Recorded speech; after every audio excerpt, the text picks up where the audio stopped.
ভূত এফএমের এসব কোনোদিনও আমার বিশ্বাস ছিল না। আমি মনোবিজ্ঞানের ছাত্রী ছিলাম, তাই বিশ্বাসটা একটু কম করতাম। আমার বাসা উত্তরা। বাড়িটি যখন তৈরি করা হয় তখন তার নিচ থেকে মানুষের হাড়গোড় পাওয়া যায়। আমার স্বপ্নগুলো যে সত্যি হয় এটা আমি খেয়াল করি 2012 থেকে 13 দিকটায়। তার আগে আমি কখনো আসলে খেয়াল করিনি। এবার কয়েকটা ঘটনা শেয়ার করি। আমি একবার স্বপ্নে দেখলাম আমার বাসার সামনে এক মহিলা আত্মহত্যা করছে। সকালে ঘুম থেকে জেগেই প্রথম নিউজটা পাই আমি আমাদের সামনের বাড়িতে এক ভদ্র মহিলা গাছে ঝুলে আত্মহত্যা করেছেন। পরের বছর ঠিক একই দিনে নয়, আমি দিনটা মার্ক করে রেখেছি। দুটি ঘটনাই বিশ্ব ইজতেমার দিনে ঘটেছিল। আমি স্বপ্নে দেখলাম আমার এলাকায় কেউ খুন হচ্ছে। সকালে উঠেই শুনলাম একজনকে সেই মাঝরাতেই খুন করা হয়। আবার একটাতে স্বপ্ন দেখলাম কেউ রেল লাইনে আত্মহত্যা করছে। সকালে ঘুম থেকে উঠেই শুনলাম এক ছেলে আমাদের বাড়ির পাশের রেল লাইনে আত্মহত্যা করেছে। এমনকি আমার মায়ের কি অসুখ উনি ভুগবেন সেটাও আমি 3 মাস আগেই স্বপ্নে দেখে ফেলেছিলাম। এভাবে একের পর এক মানুষের আত্মহত্যা, মরে যাচ্ছেন নিজের ফ্যামিলি বা আত্মীয়দের, ক্ষতি হচ্ছে দেখতে দেখতে একটা টাইমে আমি ডিপ্রেশন ও পাশাপাশি ইনসোমনিয়াতে ভুগতে শুরু করি। আমার কাছে এর কোনো সমাধান নেই। আমার একটা ডায়েরি রাখলাম। এবার তাতে ঘটনাগুলো তারিখ এবং টাইম দিয়ে নোট করে রাখতাম, যদি কারো উপকার করা যায়। যাদের সাথে পরিচয় ছিল তাদের আগেই সাবধান করে দিলেও অপরিচিতদের আর পারা সম্ভব হয়নি। এভাবে অনেকের সাথেই বিষয়টা শেয়ার করা হয়ে যায়, আর আস্তে আস্তে বিষয়টা আমার কন্ট্রোলের বাইরে চলে যায়। মাঝে বেশ কিছুদিন আমার সমস্যাটা ছিল না। আরো কিছু ঘটনা শেয়ার করি। আমি যেহেতু ইনসোমনিয়াতে ভুগি সেহেতু সারা রাত জেগে থাকা হয়। বই, সিনেমা, নাটক এসব নিয়েই টাইম কাটাই। তখন প্রায় প্রত্যেক দিন আমার চুলের নিচের দিকে কেউ গিঁট দিয়ে যেত। আমি প্রথমে পাত্তা দিইনি, কিন্তু পরে অসম্ভব ভয় পেয়ে যাই যখন ঘটনাটি টানা কয়েক মাস আমার সাথে হয়। এছাড়াও মাঝরাতে জোরে জোরে দরজা ধাক্কা দেওয়ার, বাসার অন্যান্য মানুষের গলার ডাক এবং ডেকে রুম থেকে বের হয়ে করে নেয়ার মতো অনেক ঘটনা বেশ অনেকবার হয়েছে। আমার ছোট ভাই মাঝরাতে ছোট এক বাচ্চাকে তার পড়ার টেবিলের নিচে দেখতে পায়। ওর কাছে ওই বাচ্চার বর্ণনা শুনে আমি অবাক হয়ে যাই। ঠিক এমনি একটা 3 বছর বয়সী বাচ্চাকে আমি প্রায় স্বপ্নে দেখি। আমার কাছে কিছু একটা চায়, সরাসরি দৌড়ে বেরোয় আর জিনিসটা খুঁজে বেড়ায়, দৌড়ে বেড়ায় আর জিনিসটা খুঁজে বেড়ায়। এই এক স্বপ্ন আমি প্রায় দেখি। তার ব্যবহারের কিছু একটা জিনিস কি তাহলে আমার কাছে আছে? আমি অনেক খুঁজেছি, কারণ জিনিসটা একটা লকেট। তাই আপনার সেই ইমেইলের ঘটনাটি শুনে আমি খুবই ভয় পাই। আমাদের বাসার রাধুনী মেয়েটা টুকটুকে লাল নাচের পোশাক পরা, পুরো শরীরে গহনা পরে এক মেয়েকে দৌড়ে আমার রুমের দরজা থেকে আমার ভাইয়ের রুমের দরজা পর্যন্ত যেতে দেখেছে। এছাড়াও বিভৎস চেহারার এক মহিলাকে তার পাশে দাঁড়িয়ে থাকতে দেখেছে। এরকম আরো অনেক ঘটনা এই বাড়িতে হতো। এখন হুজুর দিয়ে বাড়ি বন্ধ করা আছে, কিন্তু আমার স্বপ্ন আমার পিছু ছাড়েনি। এবার এটা শুরু হয় হ্যালুসিনেশনের মতো। এটা শুরু হয়। প্রিয় লিসেনার, আজকের এই ইমেল এপিসোডটি অনেক ভয়ঙ্কর হতে যাচ্ছে। আপনারা যারা ভয়ঙ্কর ইমেল এপিসোড শোনেন বা শুনতে ভালোবাসেন তাদের জন্য আজকের এই ইমেল। চলুন আমরা সরাসরি ইমেলটি শুনবো এবং আরো কিছু বাছাই করা ঘটনা রয়েছে, এগুলো আমরা একের পর এক ধারাবাহিকভাবে শুনবো। আজকে যে বাছাই করা ঘটনাগুলোকে আমি স্পেশাল ঘটনা বলছি, কেননা আপনারা সম্পূর্ণ ঘটনা শুনলেই বুঝতে পারবেন কেন আজকের এই ঘটনাটি স্পেশাল। চলুন চলে যাই সরাসরি ঘটনাতে। 2017 সালের ফেব্রুয়ারি থেকে পুরোটা বছর আমার হ্যালুসিনেশনে আমি যতজন মানুষকে দেখেছি সকলের সাথে আমার মিট হচ্ছে, যাদের আমি কখনোই চিনতাম না। যতগুলো ঘটনা আমি দেখেছিলাম সব 2018-19-এর ভেতর আমার সাথে ঘটেছে। এমন অনেক প্লেস আমি দেখেছি, এমন অনেক ঘটনা ঘটেছে ওই কয়েক বছরে আমি দেখেছিলাম। এখনো কিন্তু বিষয়টা আমার কন্ট্রোলে আনতে পেরেছি। আগে ভয় পেতাম, এখন ভয় পাই না। কিন্তু সমস্যা রয়েই গেছে। আমার ঘটনাগুলো যদি ভালো লাগে প্লিজ ইমেইলটা পড়বেন। যেহেতু আমি নাম প্রকাশে অনিচ্ছুক, সেহেতু আমার নামটা তিনি নিষেধ করেছেন পড়তে, এবং তারপরে তিনি তার ঘটনা শেষ করেছেন। তো এটাই ছিল ঘটনা, এবং আশা করছি যে এই ঘটনাটি শুনে আপনাদের মনে ভয় লেগেছে কিনা জানি না, তবে অনেক প্রশ্ন জেগেছে হয়তো। আমরা কথা বলি হাফেজ মাইনুদ্দিন ভাইয়ের সাথে, এবং এইগুলো নিয়ে এক একজনের এক এক রকমের মত, এবং এক একজন এক একভাবে ব্যাখ্যা দেন। তিনি তার মতো করে ব্যাখ্যা দেবেন। আমার কাছে অবশ্য কোনো ব্যাখ্যা নেই। আমি এই সমস্ত ব্যাপারে খুবই কম জানি, এবং জানিই না বলতে গেলে। তো আমি ওনাকে জিজ্ঞেস করছিলাম আজকে শোয়ের আগেও, এবং এখনো কিছু বিষয়ে কথা বলবো। এই যে আপনি হাফেজ মাইনুদ্দিন ভাই, আসসালামু আলাইকুম, আশা করছি আপনি ভালো আছেন। এবং আমি আপনাকে জিজ্ঞেস করবো, এই যে ইমেইলটা আমি পড়লাম, জি, এই ইমেইলের ব্যাপারটা কি আপনার কাছে পরিচিত মনে হয়েছে? এই সমস্ত সমস্যা কি হয় মানুষের মধ্যে? জি, এরকম মানুষ অনেকগুলো সমস্যাতে পড়ে থাকে। জি, মানুষের চিন্তা শক্তি, বা মানুষ যখন কোনো দুশ্চিন্তা থাকে, টেনশন থাকে, জি, এরকম মানুষগুলো ঘুমানোর সময় কিছু স্বপ্ন দেখে থাকে, এবং সেটা বাস্তবায়ন হয়ে যায়। জি, এবং স্বপ্ন এরকম একটাও হয় যা বাস্তব হয়, যেটা হইতেছে তার কোনো বিপদ আসবে আগামীকাল অথবা দুদিন পর, তার কিছু সমস্যা আসবে তার। তখন এই ঘুমের মধ্যে উনি দেখতে পাবে কিছু অচেনা মানুষ বা চেনা মানুষই তার কাছে আসবে, এসে তাদের মুখ মলিন থাকবে, রাগান্বিত থাকবে, নারাজ থাকবে, অসন্তুষ্ট। তখন এই মৃত ব্যক্তি হোক বা এরকম অশুভ সংবাদ কিছু আসে, এই সংবাদগুলো স্বপ্নের মাধ্যমে দেখার পরে তার কাছে 2টা দিন পরে হোক বা কিছুদিন পরে হোক, তার এই স্বপ্নটা সত্য বাস্তব যে তার দুঃসংবাদ বয়ে আসতেছে। এবং এর মনে কিছু স্বপ্ন হয় যেটা আমাদের জন্য মঙ্গলময় হয়ে আসবে। তখন সে দেখবে যে হয়তো মৃত ব্যক্তি আপন হোক বা অচেনা মানুষই হোক, হাসি মুখ নিয়ে আসবে, তার ঘরের কাছে মাথার কাছে দাঁড়াবে, তাকে কিছু দেওয়া হবে। তা আসলে এটা বাস্তব রূপে ধারণ হয় যে তার কিছু সুসংবাদ আসতেছে, এমন স্বপ্ন বাস্তবায়ন হয়। আচ্ছা, আমরা পরিচিত মানুষকে, আত্মীয় স্বজনকে অনেকে স্বপ্নে দেখেন যারা মৃত, তাদেরকে কেন স্বপ্নে দেখেন বলে আপনার মনে হয়? হ্যাঁ, যে সমস্ত কাছের মানুষগুলোকে স্বপ্নের মধ্যে দেখানো হয় আসে, হয়তো আপনি তাদেরকে ভুলে গেছেন বা মনে আসতেছে না, কিন্তু যিনি আপনাকে মনে করতেছেন, আপনাকে প্রচুর ভালোবাসতো বা আপনাকে খুব প্রিয়, আপনাকে সে কাছের মানুষ মনে করত, সেখান থেকেই এখনো পর্যন্ত আপনাকে কাছের মানুষ বা ভালোবাসা মানুষ বলেই সে আপনার কাছে স্বপ্নের যুগে দেখা দিতেছে, সে চলে আসতেছে আপনাকে দেখার জন্য। সে আচ্ছা, এটাও স্বপ্নে এরকম হয়। এটাও স্বপ্নে এরকম হয়। এবং আমরা এই যে স্বপ্নে আমরা মাঝে মাঝে অনেকে বলেন যে অনেক ধরনের নির্দেশ পান। জি, হ্যাঁ, তো এইটা কতটা যুক্তি নির্ভর? বা এটা বিশেষ স্বপ্নের মাধ্যমে কাউকে কিছু উপদেশ নির্দেশ দেওয়া হয়। আমি এর আগে আপনাদেরকে বলছিলাম যে একটি আতশী রোগ আছে, আতশী নামের যে একটা রোগ আছে, সেটা কিন্তু সে অলিয়া উলিয়াদেরই নিগা দৃষ্টি, আর এটা বেশিরভাগ স্বপ্নের মাধ্যমে, এই আতশী রোগটা স্বপ্নের মাধ্যমেই বেশি হয়ে থাকে।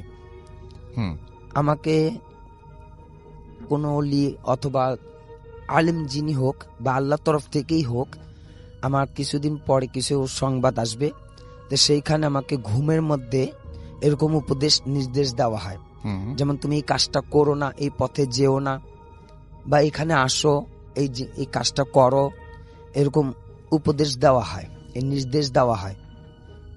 আচ্ছা, ওকে, আমি চলে যাব আমাদের দ্বিতীয় অতিথির কাছে। আপনার নামটা প্লিজ একটু বলবেন, আপনি কোথা থেকে এসেছেন, তারপরে আপনার ঘটনায় যাব আমরা। আপনার তো ছোট ছোট অনেকগুলো ঘটনা আছে, আপনার নাম আর আপনি কোথা থেকে এসেছেন সেটা আগে শুনি। থ্যাংক ইউ রাসেল ভাই। আমি রাইয়ান তেজগাঁ থেকে এসেছি। প্রথমেই যে ঘটনাটা আমি শেয়ার করতে চাইবো আজকে, জি, সেটা কিছুটা স্বপ্ন রিলেটেড। জি, আপনাকে যেটা আমি বলছিলাম বাইরে, ব্যাপারটা ছিল এরকম। আমাদের বাসা যেহেতু তেজগাঁয়, ওই টাইমটায় আমরা গ্রাউন্ড ফ্লোরে থাকতাম। তো একদিন রাতে ঘুমালাম। তো ঘুমানোর পর হঠাৎ করেই আমি অল অফ এ সাডেন আমি দেখতে পেলাম যে আমি আমার নানার বাসায় চলে গেছি আচ্ছা, ওই মুহূর্তে। এবং আমার নানার বাসা ছিল ধানমন্ডিতে। প্রচুর আসা যাওয়া ছিল নানার বাসায়। সো ওখানের এনভায়রনমেন্টটা আমার খুব বেশি পরিচিত। অন্ধকার অবস্থাতেও আমি সম্পূর্ণরূপে বুঝতে পারছিলাম আমি ওই মুহূর্তে আমার নানা নানুর যে রুমটা ছিল ওই রুমে আমি ভাসছি। ভাসছেন আপনি? আমি ভাসছি। আচ্ছা। এবং আমি অন্ধকারে ফ্যানের যে শব্দটা হচ্ছে খুবই পরিচিত শব্দ, আমি সেটাতে টের পাচ্ছি। এবং আমি বিভিন্ন আসবাবপত্র ছুঁয়ে দেখছি, ধরছি। ইভেন আমার নানা নানুর রুমের সাথেই একটা ছোট বারান্দা ছিল। আমি ওই বারান্দাতেও গেলাম, ওটা গ্রিল করা ছিল পুরাটা। গ্রিল ধরছি, বাইরে জোছনা দেখতে পাচ্ছি, আবার রুমের ভিতরে ঢুকলাম। অল অফ এ সাডেন আমি ধপাস করে যেন আমার তেজগার বাসার বিছানায় পড়লাম এবং জেগে গেলাম। মানে পুরাটা ব্যাপার খুব তাড়াতাড়ি ঘটেছে। খুব তাড়াতাড়ি ঘটলো এবং খুবই অদ্ভুত একটা ব্যাপার যে এত রিয়েলিস্টিক। মানে আমি যেন ওখানে চলে গিয়েছিলাম ওই মুহূর্তটাতে। ওই সময়টা যেন আমি আমার নানার বাসাতে অবস্থান করছিলাম এবং আমি যেন হঠাৎ করেই আবার আমার বাসার বিছানায় চলে আসলাম। এরকম একটা ব্যাপার ছিল আর কি জিনিসটা। ওকে, ওকে, আচ্ছা, আপনার সাথে তো আরো কিছু ঘটনা ঘটেছে, সেই ঘটনাগুলো আমরা একটু শুনে ফেলি যে আর কি ঘটনা আপনার সাথে ঘটেছে। আরেকটা ঘটনা আমি বলবো, এটাও আমার নানার বাসা কেন্দ্রিক একটা ঘটনা। আমি আগে একবার ইমেল পাঠিয়েছিলাম আপনাকে, ওখানে আমি একটু প্যাটার্নটা বলেছিলাম নানার বাসার, যে প্রতিটা তালার প্রথম রড যে সিঁড়ি, এটা থেকে ঘুরে পরবর্তী তালায় যাওয়ার আগে একটা করে ছোট এক্সটেন্ডেড তালা ছিল, যেটাকে আমি যে 1.5 তালা 2.5 তালা এভাবে বলেছিলাম। তো 3.5 তালার একটা ঘটনা বলি আমার নানার বাসার। ওই টাইমটাতে আমার নানার বাসায় কিছু মেরামতের কাজ চলছিল। তো যে কারণে ওই মেরামতের কাজ যারা করছিলেন তাদের একজন লিডার ছিল, তাকে সবাই সর্দার বলে ডাকত। তো আমি 3.5 তালার যে রুমটা ছিল ওটার বারান্দায় গিয়ে দাঁড়ালাম। তো দেখলাম ওই সর্দার নামে যিনি, উনি রুমের ভেতরে একটা চৌকির মতো ছিল, ওখানে বসে টুকটাক কাজ করছেন। সামথিং যেমন বিভিন্ন ওই যে কাজের জন্য রাজমিস্ত্রির কাজে যেসব জিনিসগুলো ব্যবহৃত হয় ওরকম জিনিসগুলো গুছাচ্ছেন, বের করছেন, রাখছেন, সামথিং লাইক দ্যাট। তো আমি বারান্দায় দাঁড়িয়ে ওনার দিকে যখন তাকালাম, উনি আমাকে বললেন, তোমাকে একটা জিনিস দেখাবো, তুমি দেখবা? তো আমি বললাম যে হ্যাঁ দেখান তো। তো ওনার যে জায়গাটা উনি বসা ছিলেন তার পাশে একটা বাথরুম ছিল, আর ওই বাথরুমের সামনে একটা ড্রাম রাখা ছিল। তো উনি বাথরুমের দিকে তাকিয়ে বললেন আয়। তো বলার সাথে সাথে বাথরুম থেকে একটা সম্পূর্ণ কালো ফিগার, এটা কোনো চোখ নাই, মুখ নাই, কিচ্ছু না, জাস্ট একটা কালো বডি বেরিয়ে ওই ড্রামের মধ্যে খুব সজোরে একটা করে থাপ্পড় দিচ্ছে আর সেকেন্ডের মধ্যে বাথরুমের মধ্যে ঢুকে যাচ্ছে। সে আবার বাথরুমের দিকে তাকায়, বলতেছে আয়। সঙ্গে সঙ্গে বাথরুম থেকে ওই ফিগারটা বেরিয়ে খুব তড়িৎ গতিতে ড্রামে থাপ্পড় দিয়ে আবার ঠিক সেভাবে বাথরুমে ঢুকে যাচ্ছে, এভাবে 3-4 বার এই ব্যাপারটা রিপিট হলো। তো সঙ্গে সঙ্গে আমি ওখান থেকে এক দৌড়ে মানে বাসায় চলে গেলাম। তো এটা আচ্ছা। ছিল সেকেন্ড ঘটনাটা আর কি। তো আমরা চলে যাব আমাদের পরবর্তী অতিথির কাছে। আপনার নামটা প্লিজ একটু বলবেন, আপনি কোথা থেকে এসেছেন, তারপর আপনার ঘটনায় যাব আমরা। Okay, thank you so much Rasel ভাইয়া। আমি রায়ান রশিদ, এসেছি বাংলা মোটর থেকে। জি। আমি যে স্টোরিটা বলবো, এই স্টোরিটা হচ্ছে আমি এর আগেও এই স্টোরি সম্পর্কে বলেছি একজন সম্পর্কে। অ্যাকচুয়ালি আমি হচ্ছে ছোটবেলা থেকে একটা মিশনারি স্কুলে পড়ে বড় হয়েছি। সে যে চার্চটা রয়েছে সেখানে হচ্ছে আমি প্রায় যেতাম। তো চার্চে গিয়ে আমার অনেকের সাথেই দেখা হয়েছিল ভাইয়া। আমার যতদূর মনে হতো মানে তারা হয়তো বা ইলুমিনাতির সদস্য ছিল। বা আমি এর আগে ওই যে ডেভিড নামে একজনের কথা বলেছি, ডেভিড এবং স্যামুয়েলের কথা। তো আমি দেখেছিলাম দুইজনকে, ডেভিড এবং আর একটা ছেলে ছিল যে হয়তো আমার বয়সী ছিল। তো ওই ছেলেটার মানে এই স্টোরিটা আজকে ওকে নিয়েই। আমি হচ্ছে শুরুতেই ওকে দেখতাম, মানে ও ছিল একেবারেই চুপচাপ এবং ভাইয়া একদম অন্য জগতের মানুষ বলতে পারেন। এই টাইপের, মানে কি বল, পুরাই আলাদা। খুব মানুষের সাথে কম মিশতো, খুব মানে একটু রাগী ছিল। যার সাথে কথা বলতো তখন কথা বলতো, আর যার সাথে কথা বলতো না একেবারেই বলতো না। তো ওই ডেভিডের সাথে আমার পরিচয় হওয়ার কারণে ডেভিডও যখন ওকে মানে আমার সাথে ওকে পরিচয় করায় দেয়, তখন হচ্ছে মানে আমাদের দুজনের খুব ভালো একটা আন্ডারস্ট্যান্ডিং হয়ে যায় এবং আমরা খুব ভালো ফ্রেন্ডস হতে থাকি ধীরে ধীরে। তো মানে ওর একটা বিশেষ জিনিস লক্ষ্য করতাম, ওর সাথে যখনই কারোর রাগারাগি হতো, লাইক আমি একদিন একজনকে দেখেছি যে মানে ওর সাথে ঝগড়া করে বেশ খুব রাগ হয়ে গেছে ছেলেটা। তো বলছে যে তুই আজকে বাসায় যা, তোকে দেখে নেব, তুই যা, তোকে দেখে নিচ্ছি। তো যেই ছেলেটাকে ও বলেছে, শোনা গেছে যে ওই দিন বেলা ও বাসায় যেতে যেতে রোড অ্যাক্সিডেন্ট করেছে। তারপরে হচ্ছে একবার ওর গাছের কেউ সম্ভবত আম চুরি করেছিল, তো বলেছে যে আবার এখানে আসবে তার মাজা ভাঙবে। তো ভাইয়া সেম ভাবে সে গাছে উঠতে গিয়েছিল আরেকবার, তো ওইখানে শোনা যায় এরকম কারোর মাজা ভেঙে গিয়েছিল। তো এই টাইপের মানে ও যা বলতো মানে অ্যাকুরেট তাই হতো। এবং হচ্ছে এইভাবে হতে হতে একদিন দেখা যায় ওর আঙ্গুলের একটা অংশ জাস্ট নেই, ঠিক আছে। তো এই যে মানে এই জিনিসটা দেখার পরে সবাই জিজ্ঞাসা করা হয় যে কি হয়েছে তোমার আঙ্গুলে, কি হয়েছে। তো ও জাস্ট বলে যে আমার মেশিনে হাত চলে গিয়েছিল যার কারণে একটু প্রবলেম হয়েছে। লাইক সবাই তো জিজ্ঞাসা করবেই হাতে ব্যান্ডেজ দেখাতে, মানে দেখলে। তো ও জাস্ট ঢাকার জন্য এই জিনিসটা বলে। তো একদিন দেখা যায় তার আর একটা আঙ্গুলের এইরকম পার্টস নেই। এভাবে দেখতে দেখতে ওর হাতের প্রায় ম্যাক্সিমাম পার্টই নেই। তো ওকে বলে যে, আর আশ্চর্যজনক বিষয় হলো ভাইয়া, ও জাস্ট হাতে কোনো মতে ব্যান্ডেজ করে এসেছে। লাইক আপনার যদি আঙ্গুল কেটেও যায় বড় আকারের, আপনাকে ডাক্তারের কাছ থেকে ড্রেসিং করাতে হবে, সেলাই করাতে হবে, অনেক ঝামেলা। বাট ওর তেমন কিছু না, জাস্ট কভার করে দেওয়া।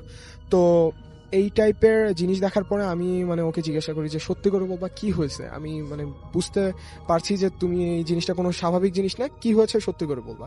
তো ডেভিডও ওই সময় আমার সাথে খুব ক্লোজ ছিল এবং ডেভিডের সাথে ওই ব্ল্যাক ম্যাজিক, ডেভিল স্পিরিট এই টাইপের অনেক বিষয় নিয়ে কথা হতো। ডেভিড একবার ওকে আমার বাসায়ও নিয়ে গেছিল। তো এরকম হচ্ছে ও 2-3 দিন মানে কথা বলার পরে, বেশি জোরাজোরি করার পরেও আমাকে বলে ঠিক আছে আজকে তোমাকে বলবো আমি, তুমি একটা কাজ করো, তুমি আমার বাসায় আসো। আমি বলছি যে তোমার বাসাটা কোথায়, বলে যে ঠিক ডেভিডের বাসার অপোজিটে। তো আমি ঠিক ওইখানেই যাই ভাইয়া। যাওয়ার পরে মানে ঢুকতেই দেখি ওই ওদের বাসায় না মানে কোনো কিছুই ছিল না, ওর মা বাবাও কেউ ছিলেন না। মানে বাসাটা পুরাটাই ফাঁকা, একটা রুম ছিল ফাঁকা। তো ওইখানে ভাইয়া মেবি একটা উইজা বোর্ড টাইপের ছিল, স্টার আঁকানো এই টাইপের। এবং ভাইয়া ওর বাসায় দেখতাম কি মানে প্রচুর দামি দামি পাখি, খরগোশ এই টাইপের অনেক কিছু ছিল। ও এগুলো পালতো।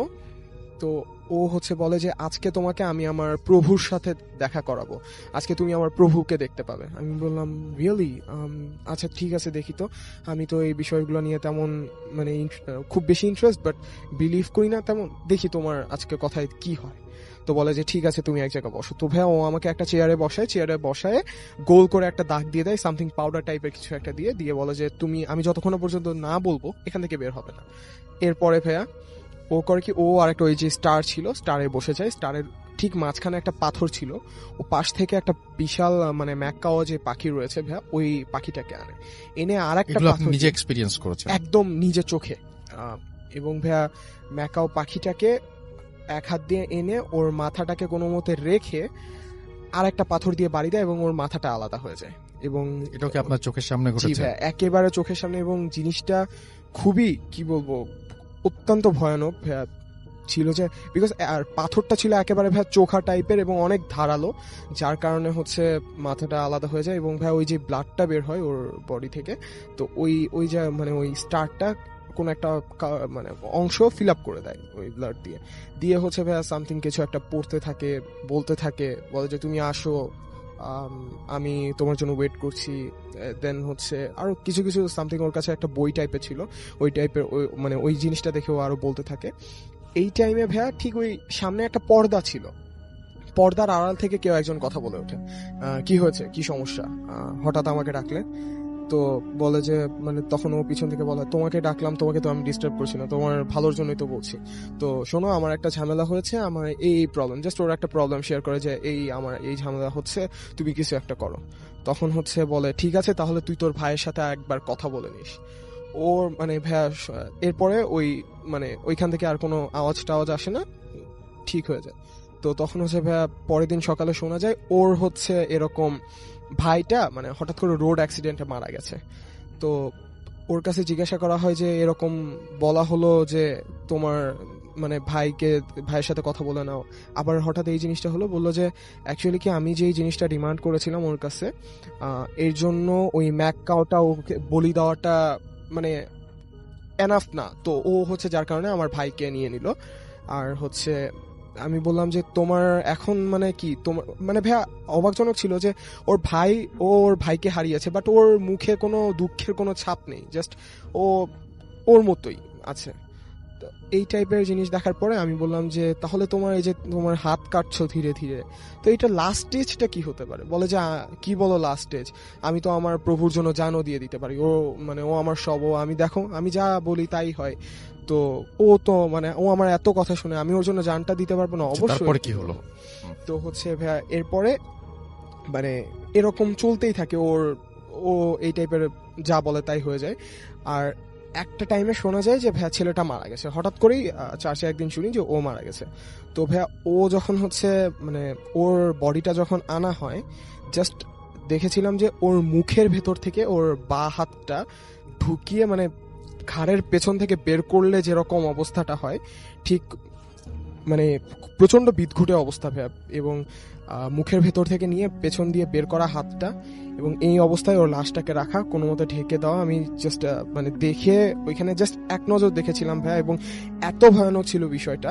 ওর এক হাত তো মানে অর্ধেক ছিলই না, আর সাথে এই জিনিসটা ছিল। এবং এটা দেখার পরে মানে বুঝে গেছিলাম যে ব্যাপারটা আসলে কোনো সাধারণ বিষয় ছিল না। এবং চার্চে যারা আরো অনেকে ছিলেন তারাও বুঝেছিলেন যে অ্যাকচুয়ালি কোনো স্বাভাবিক কিছু ছিল না। পরে তারা অনেক কিছু খুঁজেছিলেন, বাট তেমন কিছুই পাইনি ভাইয়া। এইটাই ছিল আমার story. Thank you so much আপনার ঘটনার জন্য, আপনাকে অনেক ধন্যবাদ। আমরা চলে যাব আমাদের পরবর্তী অতিথির কাছে তার ঘটনাটি শোনার জন্য। আপনার নামটা প্লিজ একটু বলবেন, তারপর আপনার ঘটনায় যাব। আরেকবার বলতে হবে। আসসালামু আলাইকুম রাসেল ভাই, আমি ওমর ফারুক। জি, আমি আসছি মিরপুর 12 থেকে। ভাই আমি যে ঘটনাটা বলতে যাচ্ছি এটা একটা গ্রামের ঘটনা। মানে এটা হচ্ছে আমি যে গ্রামে থাকি ওই গ্রামেরই। তো এটা হচ্ছে পিরোজপুর জেলার জিয়ানগরের মধ্যে পড়েছে। গ্রামটার নাম হচ্ছে পদ্মাশী গ্রাম। আচ্ছা। তো আমাদের ঘটনাটা যেটা ঘটেছে আমাদের বাসা থেকে ইমিডিয়েট কাছে ওই বাড়িটা। তো ওই বাড়িটা ছিল হচ্ছে ভাইয়া মানে একটা ছাড়া বাড়ি টাইপের, মানে বাড়িটা অনেক বড় একটা বাড়ি, শুধু গাছপালা দিয়ে ভরা। আর বাড়িটার মধ্যে দুটো ঘর ছিল, একটা ঘরে কেউ থাকতো না। তারা হচ্ছে শুধু ঘরটা ছিল, বাট ঘরের যে লোকজনগুলো তারা হচ্ছে গার্মেন্টসে চাকরি করার জন্য চট্টগ্রাম ওখানে থাকে। আর যে ঘরটা ছিল ওটা মোটামুটি কোথাকার ঘটনাটা আরেকবার সবাইকে বলেন। এটা হচ্ছে বলা যাবে? হ্যাঁ, পিরোজপুর জিয়ানগর, গ্রামটার নাম হচ্ছে পদ্মাশী। যে গ্রামের ঘটনা বলছেন তো সবাই, তো গ্রামের ঘটনা অলরেডি চলে এসে থাকেই প্রতিভূত। বলেন। তো হচ্ছে ওই যে বাড়িটার কথা বলছিলাম আমি, বাড়িটার সাইড দিয়ে হচ্ছে একটা খাল চলে গেছে। ওই খালের সাইডে হচ্ছে বড় একটা বাগান বাড়ির মধ্যে যা যা আছে হচ্ছে সুপুরি গাছ, নারকেল গাছ, বাঁশঝাড়, তারপর কচু ক্ষেত, এরকম বড় দুই একটা পুকুর আছে। মানে বাড়িটার মধ্যে যদি হচ্ছে দিনের বেলাও কেউ ঢুকে, মানে অন্ধকার একটা ভাব বা হচ্ছে পাখির ডাক, মানে খুব একটা ভয়ানক একটা ভাব আছে। তো ওই বাড়িটায় থাকতো হচ্ছে দুজন থাকতো, মানে মুরব্বী থাকতো দুজন, স্বামী স্ত্রী, আর ওনার দুটো ছেলে। আর ওনার ছেলে মেয়ে টোটাল আমি শিওর বলতে পারছি না, কিন্তু দুটো ছেলে হচ্ছে আমি চিনি যাদেরকে। তারা হচ্ছে ওই তাদের বাড়ি থেকে, গ্রাম থেকে 5-6 কিলোমিটার দূরত্বে থাকে, ওখানে চাকরি করে। আচ্ছা। তো ওই মুরব্বী উনি বাড়িতে থাকে, উনি আর ওনার বউ। তো বাড়িতে থাকার কারণে ওনাকে তো সবকিছু বাড়ি দেখাশোনা করে রাখতে হয়, আর বাড়িটা হয়তো বা তাদের জমি জমার সমস্যা ছিল, এই জন্য বাড়ি করে দেওয়ার জন্যই থাকতো। তো সমস্যা যেটা হলো সেটা হচ্ছে যে উনি যে ওনার বাড়ির টিন ছিল মানে খুব স্বাভাবিকভাবে লাগানো ছিল, তো ঘরের পাশে একটা গাব গাছ ছিল আর কি, পুরনো একটা গাব গাছ ছিল। ওই উনি মানে চিন্তা ভাবনা করলো যে গাব গাছটা কেটে ফেলবেন, কারণ ওনার টিনের ক্ষতি হচ্ছে। তো উনি এরকম চিন্তা ভাবনা করলেন, কিন্তু ওই ওই কিছুদিনের মধ্যে উনি রাত্রে স্বপ্নে দেখলো যে মানে মুরব্বী টাইপের একজন লোক, দরবেশ টাইপের, স্বপ্নে ওনার সামনে এসে বলছে যে তুমি যে গাছটা কাটতে চাইছো গাছটা কেটো না, কারণ তোমার যেরকম একটা থাকার স্থান আছে, এটা একটা থাকার স্থান আমার, সো এটা তুমি কেটো না। আচ্ছা। তো উনি ওটাকে সেরকম ইয়াতে নিল না, চিন্তা করলো যে স্বপ্ন তো, তো উনি গাছটা কেটে ফেলে। আচ্ছা। এরপরে ওনার সাথে আর কি যে মেন ঘটনাটা শুরু হয়, ওখানেই থেমে যেতে পারতো আর কি। তো রাসেল ভাইয়া, ওই যে মুরব্বী উনি ওই দিনের পর থেকেই, মানে ওই দিন রাত্রি উনি হচ্ছে টের পায় যে ওনার সাথে বাইক মানে বাইরে দিয়ে ওনাকে কেউ ডাকতেছে। এটা ওই দিন শুধু উনিই শুনছে যে ওনাকে ডাকতেছে, তো উনি কেয়ার করেন না, উনি ঘুমায় গেছে। এরপর দিন দিন দিন ঘটনা বাড়তেছে, যেটা হচ্ছে যে ওনাকে একদিন রাত্রেবেলা 1-1:30টার দিকে ওনাকে হচ্ছে মানে ঘুম থেকে ওনাকে উঠে নেওয়া হয়েছে আর কি। তো ওনার বউ ছিল তো পাশে, ওনার স্ত্রী হচ্ছে হঠাৎ করে দেখলো যে উনি পাশে নেই। তো উনি চিন্তা করলো যদি বাইরে বের হয় আমাকে তো অবশ্যই নক দিবে, বা একা একা তো উনি বাইরে যাবে না, তো বড় বাগান বাড়ি। তো উনি যে গ্রামে হারিকেন বলে আর কি। আচ্ছা। তখন তো কারেন্ট ছিল না, এখনো মানে খুব রিসেন্ট কারেন্ট গেছে, মানে অজপরা টাইপের একটা গাছ ছিল ওটা। তো উনি হারিকেন নিয়ে নেমে হচ্ছে ওনার মানে আশেপাশে খোঁজাখুঁজি করে একা একা, যখন না পায় তখন হচ্ছে মানে চিৎকার চেঁচামেচি শুরু করে। তো শুরু করার পর আশেপাশ দিয়ে মানুষ আসে, মানুষজন এসে হচ্ছে দেখা যায় যে ওনাদের যে বাগান বাড়িটা, যে গ্রামে ভাইয়া ওটাকে মানে বের বলে থাকে আর কি, এটা সবাই বুঝবে না হয়তো বা। আচ্ছা। আর শহরে আমরা লেক বলে থাকি। আচ্ছা। জায়গায় লেক টাইপের কিছু ছিল, তো ওনাকে ওই লেকের মধ্যে পাওয়া যায়। উনি ওই জায়গায় আছে, মানে খুব খারাপ অবস্থায় আছে, গায়ে কাদা মাখা পানির মধ্যে। ওখান থেকে ওনাকে রাত্রে উদ্ধার করা হয়। তো উনি কিছুই বলতে পারছিল না, ওনাকে জিজ্ঞেস করার পর যে কি হয়েছিল। তো ওই দিন গেল। তো আর উনি হচ্ছে এবার যখন রাত্রে ঘুমাতো দেখতো যে, আমি বলছি যে ওনাদের যে ঘরটা ছিল, ঘরটা হচ্ছে খুবই নর্মাল ছিল, নামের ঘর ছিল। কিন্তু উনি ওই রাত্রেবেলা যখন ঘুমাইতো, যে চাঁদের আলো পড়তো, উনি দেখতে পাইতো যে ওনাদের বাড়ির মানে অনেক বড় বড় গাছ ছিল, তো ওই ফাঁকা দিয়ে দেখতো যে কোনো গাছ দিয়ে ওনাকে ডাকতেছে বা ওনার দিক তাকায় বিদ্যুৎ ভাবে হাসাহাসি করতেছে। তো এটা দেখার পর আর উনি এই যে টর্চারটা হয়েছে, এরপর উনি অনেক অসুস্থ হয়ে পড়ছে। এরপর ওনার ছেলে আসছে, ওনার নাতাতি আসছে, সবাই বাড়িতে ছিল। হঠাৎ করে আর একদিন ওরকম মানে ওই দিন রাত্রে কেউ খেয়াল করে না যে উনি নাই। সকালবেলা ফজরের দিকে হচ্ছে ওনার যে নাতি ছিল, নাতি হচ্ছে বাথরুমে গেছে আর কি। আর ভাইয়া, গ্রামের যে কিছু কিছু বাড়িতে এখনো হয়তোবা দেখা যায় যে বাথরুমটা খুবই নর্মাল, মানে হচ্ছে সুপুরি গাছের যে হচ্ছে পাতাটা ওটা দিয়ে হচ্ছে মানে চারোদিক দিয়ে বেড়া দেয়া আর কি, ওই রকম গাছ দিয়ে করা। গ্রামে এরকম এখনো বাথরুম ওগুলো আছে। তো ওই টাইপের একটা বাথরুম ওই বাড়িতে ছিল। তো ওই যে ওনার নাতি সকালে ফজরের আগে দিয়ে উনি মানে ওয়াশরুমে গেছে, বাথরুমে যাওয়ার পর দেখে যে ওর যে মানে দাদু ছিল উনি ওই বাথরুমের মধ্যে পড়ে আছে, তার সমস্ত গায়ে হচ্ছে ময়লা।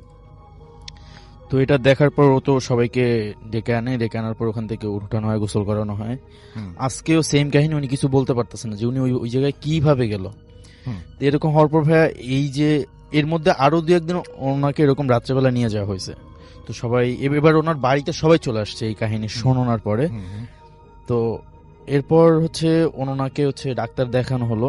তো ডাক্তার দেখানোতে কোনো লাভ হয়নি ভাইয়া, উনি হচ্ছে কিছুদিন পরে আস্তে আস্তে করে মানে অসুস্থ হয়ে মারা গেছে। তো ভাই এখানেও ঘটনাটা শেষ হলে কিন্তু পারতো, বাট যেটা শুরু হলো যে উনি মানে মারা যাওয়ার পরে ওই বাড়িতে যেটা হতো, ওনার কিন্তু স্ত্রী ছিল, উনি তো মারা গেল। তো দেখা যেত যে ওনার রূপ নিয়ে, আচ্ছা আর একটা জিনিস মিস করছি, সরি ফর দ্যাট, সেটা হচ্ছে যে উনি যখন মারা যাওয়া হয় ওনাকে নিয়ে যাওয়া হচ্ছিল যে তার ছেলেরা যে শহরে থাকতো, ওটা হচ্ছে 5-6 কিলোমিটার দূরে, ওখানে হসপিটালে ওখানে ডাক্তার দেখানোর পর ওখানেরই একটা সরকারি কবরস্থানে ওকে মাটি দেওয়া হয়। তো এটা কিন্তু ওনার এই গ্রামের বাড়ি থেকে 5-6 কিলোমিটার দূরে। তো ওখান থেকে উনি তো আর এখানে আসা সম্ভব না, ওনাকে ওখানেই মাটি দেওয়া হয়। কিন্তু যেটা দেখা যায় যে পরের রাতগুলোতে সন্ধ্যার পরেই দেখা যায় যে ওনার আকৃতি ধরে ওই ঘরটার আশেপাশে ঘুরতেছে, ঘরটার মধ্যে উঠতেছে, মানে উঠতে চাচ্ছে, ঘরের মধ্যে উঠতে পারতেছে না, কিন্তু ওর আশেপাশে ঘুরতেছে সাদা কাপড় পরা। তো এটা ভাই খুব বাজে একটা সিচুয়েশন হয়ে গেছিল গ্রামে। তখন আমিও ওখানে ছিলাম গ্রামে, তখন আমি ওখানে অনেক আগের কথা, তো মানে 3-4 বছর হয়েছে, আমি তখন এসএসসি কমপ্লিট করি, তখন ওই একটা স্কুলে পড়ি আমি। তো ভাইয়া যেটা হয়তো সন্ধ্যার পরে ওই বাড়ির আশেপাশ থেকে, মানে ওই বাড়ি থেকে একটা গন্ধ বের হতো, কিরকম কাপড় চুপুর পোড়ালে যেরকম একটা গন্ধ বের হয়, খুবই বাজে একটা গন্ধ ছিল, এরকম একটা গন্ধ বের হইতো। আর ওনাকে যখন মাটি দেওয়া হয় ওর পর থেকে ওই ঘরে কেউ থাকতে পারতো না। ওনার বউ হচ্ছে ওনার যে ছেলের ঘরটা ছিল পাশে, ওই ঘরে থাকতো। কিন্তু উনি বারবার একটা কথা বলতো যে ওনার বউয়ের নামটা আমি উচ্চারণ করছি না, কিন্তু ওনার বউয়ের নাম ধরে বলতো যে আমি ওকে নিয়ে যাব, এরকম বলা হতো। সো ভাইয়া এরকম হওয়ার পর পাশের যে বাড়িগুলো ছিল তারাও তো খুব মানে নাজেহাল অবস্থায় ছিল।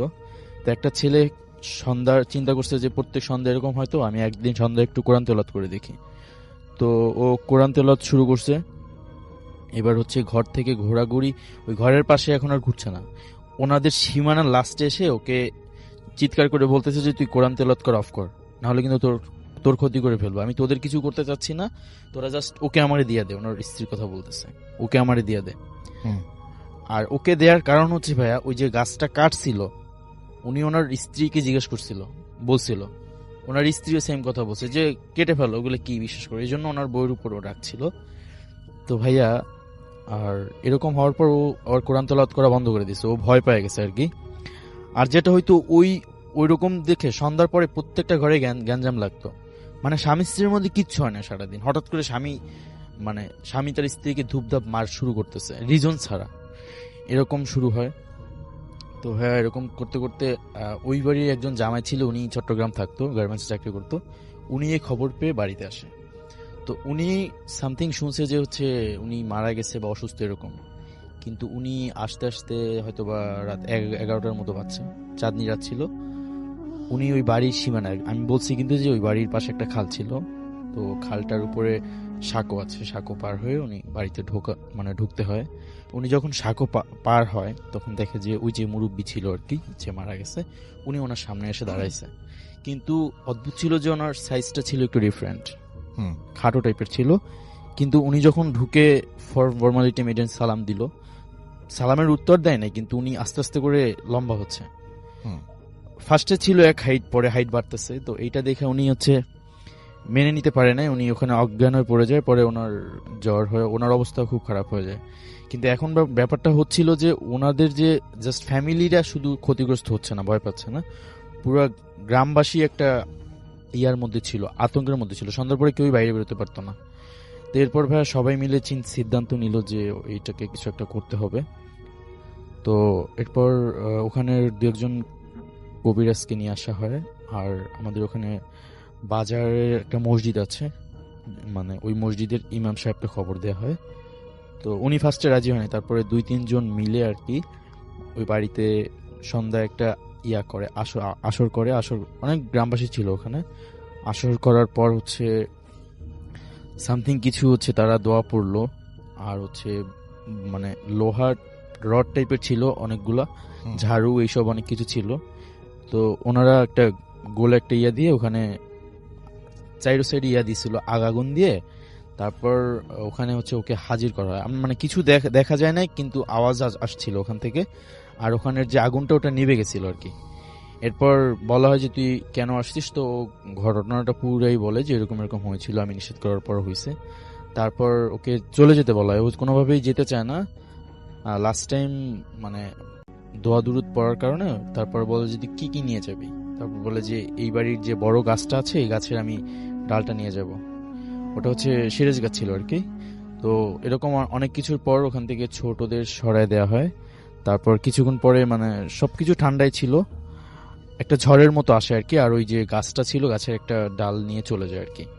তো এরপর থেকে ওই বাড়িতে এখন কেউ নাই, কিন্তু বাড়ির আশেপাশে এরকম কোনো সমস্যা এখনো পর্যন্ত নেই। কিন্তু তখন এটা খুব প্রচলিত ছিল, মানে সবাই জানে ব্যাপারটা এখনো যারা ওখানে ওই টাইমটা ছিল আর কি। এটাই ধন্যবাদ আপনাকে। আপনার নামটা প্লিজ একটু বলবেন, আপনি কোথা থেকে এসেছেন সেটা একটু বলবেন, তারপরে আপনার ঘটনায় যাব এবং আশা করছি যে এই ঘটনাটি আপনাদের ভালো লাগবে। আপনার 3rd নাম্বার যে ঘটনাটি, ছোট্ট ঘটনা যদিও, আমরা একটু শুনে আসি। ধন্যবাদ রাসেল ভাই। আমি রাইয়ান, তেজগাঁ থেকে। আমার এখনের যে ঘটনাটা আমি শেয়ার করব সেটা আমার নানার বাসার কেন্দ্রিক একটা ঘটনাই। আমি একদিন বিকাল বেলায় ছাদে হাঁটছিলাম, তো হঠাৎ করে দেখলাম যে নানা বাসার পাশের যে বিল্ডিংটা ওটার ছাদে একটা ঘুড়ি এসে পড়লো।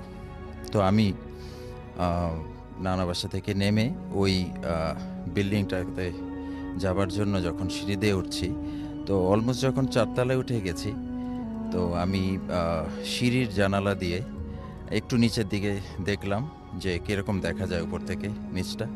তো অল অফ এ সাডেন আমি যখন ঘুরলাম ছাদের দিকে উঠবার জন্যে, হঠাৎ করে দেখতে পাচ্ছি যে চারদিক একেবারে বন্ধ, চারদিকে শুধু দেয়াল, কোনো সিঁড়ির অপশন নাই এবং একেবারে বদ্ধ একটা জায়গা। আমি গ্লাসের দিকে বেশ কয়েকবার ধাক্কা দিলাম, ওয়ালে ধাক্কা দিতে থাকলাম, বাট কোনো দিকেই কোনো আমি পথ পাচ্ছি না উপরে যাবার বা নিচের দিকে যাবার। এরপরে যখন আমি আবার ঘুরে সিঁড়ির ওই জানালার দিকে ফিরলাম, এরপর হঠাৎ করে ঘুরে আবার দেখি ঠিক আগের মতোই উপরে ওঠার সিঁড়িটাও দেখতে পাচ্ছি, নিচে যাবার সিঁড়িও দেখতে পাচ্ছি। তো এই অবস্থাতে আমার মধ্যে আর কোনো মানসিকতা কাজ করলো না যে আমি আবার ছাদে যাই। ওই অবস্থাই নাই তখন। আমি দৌড় দিয়ে নিচে নেমে আবার আমার নানার বাসায় চলে গেলাম। এটা ছিল আমার 3rd ঘটনাটা। Thank you so much. Thank you. আমি নিহাত বলছি লন্ডন থেকে। আসলে আজকে যে ঘটনাটা আমি আপনাদের শোনাচ্ছি এটা ভয়ের কিনা আমি জানি না, but the thing happened with us, it was very weird. Basically আমি আমার ওয়াইফ আমরা লন্ডনে আছি প্রায় 10 বছর, আর আমাদের একটা বেশ ভালো ফ্রেন্ড সার্কেল আছে এখানে। তো আমরা মাঝে মাঝেই সবাই প্ল্যান করে হলিডে ম্যানেজ করে আমরা ঘুরতে চলে যাই লন্ডনের বাইরে কোথাও। মোটামুটি বলতে গেলে UK we have been in every corner of UK just to have some little fun holiday. Basically সব হই হুল্লোড় ভিড়ভাট্টা থেকে একটু রিলিফ পাওয়ার জন্য আর কি বাইরে চলে যাই। তো যাই হোক, গত বছর বেসিক্যালি 2018 এপ্রিলের দিকে, ফার্স্ট উইক অফ এপ্রিল, আমি, আমার ওয়াইফ বর্ষা, আমার কাজিন তুষার, আমার ফ্রেন্ড আসিফের ওয়াইফ জুই, আতিক ভাই আর রিয়াদ, আমরা সবাই আয়ারল্যান্ডে যাই একটা হলিডে স্পেন্ড করার জন্য। তো আয়ারল্যান্ডে ওখানে আমরা একটা কটেজ বুকিং করি, basically kind of holiday house আসলে। তো কটেজ বুক করে আমরা এমন একটা জায়গায়, এই জায়গাটার নাম হচ্ছে বেলিমেনা। আয়ারল্যান্ড বেসিক্যালি বেলফাস্ট থেকে বেশ কিছুটা দূরে, অনেক একদম কান্ট্রি সাইডে। আর আসলে আমরা যে জায়গাটায় কটেজটা বুক করি এটা মোটামুটি এমন একটা জায়গায় যার আশেপাশে উইদিন 6 মাইল রেডিয়াসের মধ্যে কোনো জনমানব নাই, কিছু নাই, যার শুধু কিছু ফার্ম হাউস। এগুলোতেও বেসিক্যালি হয়তো মাঝে মাঝে কেউ থাকে, হয়তো বা just look after theirself, but not every time. বলতে গেলে সন্ধ্যার পর থেকে পুরো এলাকা একদম ফাঁকা, কিচ্ছু না, একটা গাড়ি ঘোড়া দেখা যায় না। আর পাহাড়ের উপর একটা কটেজ, নাইস, অনেক সুন্দর একটা ভিউ। সো আমরা সবকিছু মানে অ্যারাউন্ডের সবকিছু দেখতে পারি, বাট কোনো মানুষজন নাই, এই একটা। যাই হোক, আমাদের হলিডে ভালোই যাচ্ছিল এখানে, বেশ এনজয় করছিলাম আমরা সবাই। তো আমরা আসলে হলিডেতে যাই ওখানে 7 দিনের জন্য, যে আমরা 7 দিন এখানে টাইম স্পেন্ড করবো, then back to hell, I mean back to London again, সেই রোবটিক লাইফ। এনিওয়ে, সো একদিন আসলে আমরা আমাদের কটেজেরই সামনে একটু গার্ডেনের মতো আছে, ওখানে বারবিকিউ করছিলাম সবাই সন্ধ্যায়। তো বারবিকিউ শেষ করে মানে একদম খাওয়া দাওয়া করে বেশ টায়ার্ড, তো সবাই লিভিং রুমে বসে ফায়ার প্লেসে আগুন জ্বালিয়ে আড্ডা দিচ্ছিলাম। তো সাডেনলি আমার যে কাজিন তুষার, ও আমার ওয়াইফ বর্ষা, ওরা বেশ ইয়ে করলো যে চলো ভূত দেখতে যাবো আজকে। ভূত দেখতে যাবো, ভূত কি মুখের কথা, তুমি কই যাবো ভূত দেখতে? তো আমি একটু মানে মোটামুটি আমি একটু রাজি ছিলাম না, প্লাস আমার যে ফ্রেন্ড আসিফ ও একটু বলছে যে না কিসে এত ঠান্ডার মধ্যে রাতবেলা বাইরে যাওয়ার দরকার কি, আমরা ঘরে বসে কার্ড টাট খেলি, আড্ডা দিই এমন। বাট তারপরে ওদের ইচ্ছার সাথে কুলায় উঠতে পারলাম না। তো এর মধ্যে গুগল তো আছেই, হ্যাঁ ওরা গুগলে কি সার্চ করলো যে একটা ফরেস্ট আছে, ফরেস্টে যাই। তো অনিচ্ছা সত্ত্বেও আমরা সব বের হইলাম। তখন অ্যারাউন্ড ওয়াজ 9:30 to 10 o'clock। তো যাই হোক আমরা সবাই গাড়িতে উঠে বসলাম। তুষার ম্যাপ দেখে দেখে ড্রাইভ করছে যে কোথায় ফরেস্টটা গেলে কি পাওয়া যাবে এরকম। তো আমরা যাই হোক গাড়িতে গল্প করতে করতে যাচ্ছি। তো যেতে যেতে এমনি আমরা এসব কাইন্ড অফ ভূতের গল্প যে যা জানি একজন একজনের সাথে শেয়ার করতেছিলাম, জাস্ট একটু পরিবেশটা একটু ভৌতিক করার জন্য। আর আসলে যখন আমরা বেরোচ্ছিলাম এতটা অন্ধকার, এত ডার্ক চারিপাশে, মানে জাস্ট আমাদের গাড়িটা চলতেছে, যতটুকু গাড়ির হেডলাইটের আলোটা যাচ্ছে এতটুকুই দেখা যাচ্ছে, বাকি চারপাশে একদম অন্ধকার। ইভেন তো গাড়ির ভেতরেও আমরা একজন আরেকজনকে দেখতে পাচ্ছিলাম, এতটাই ডার্ক ছিল।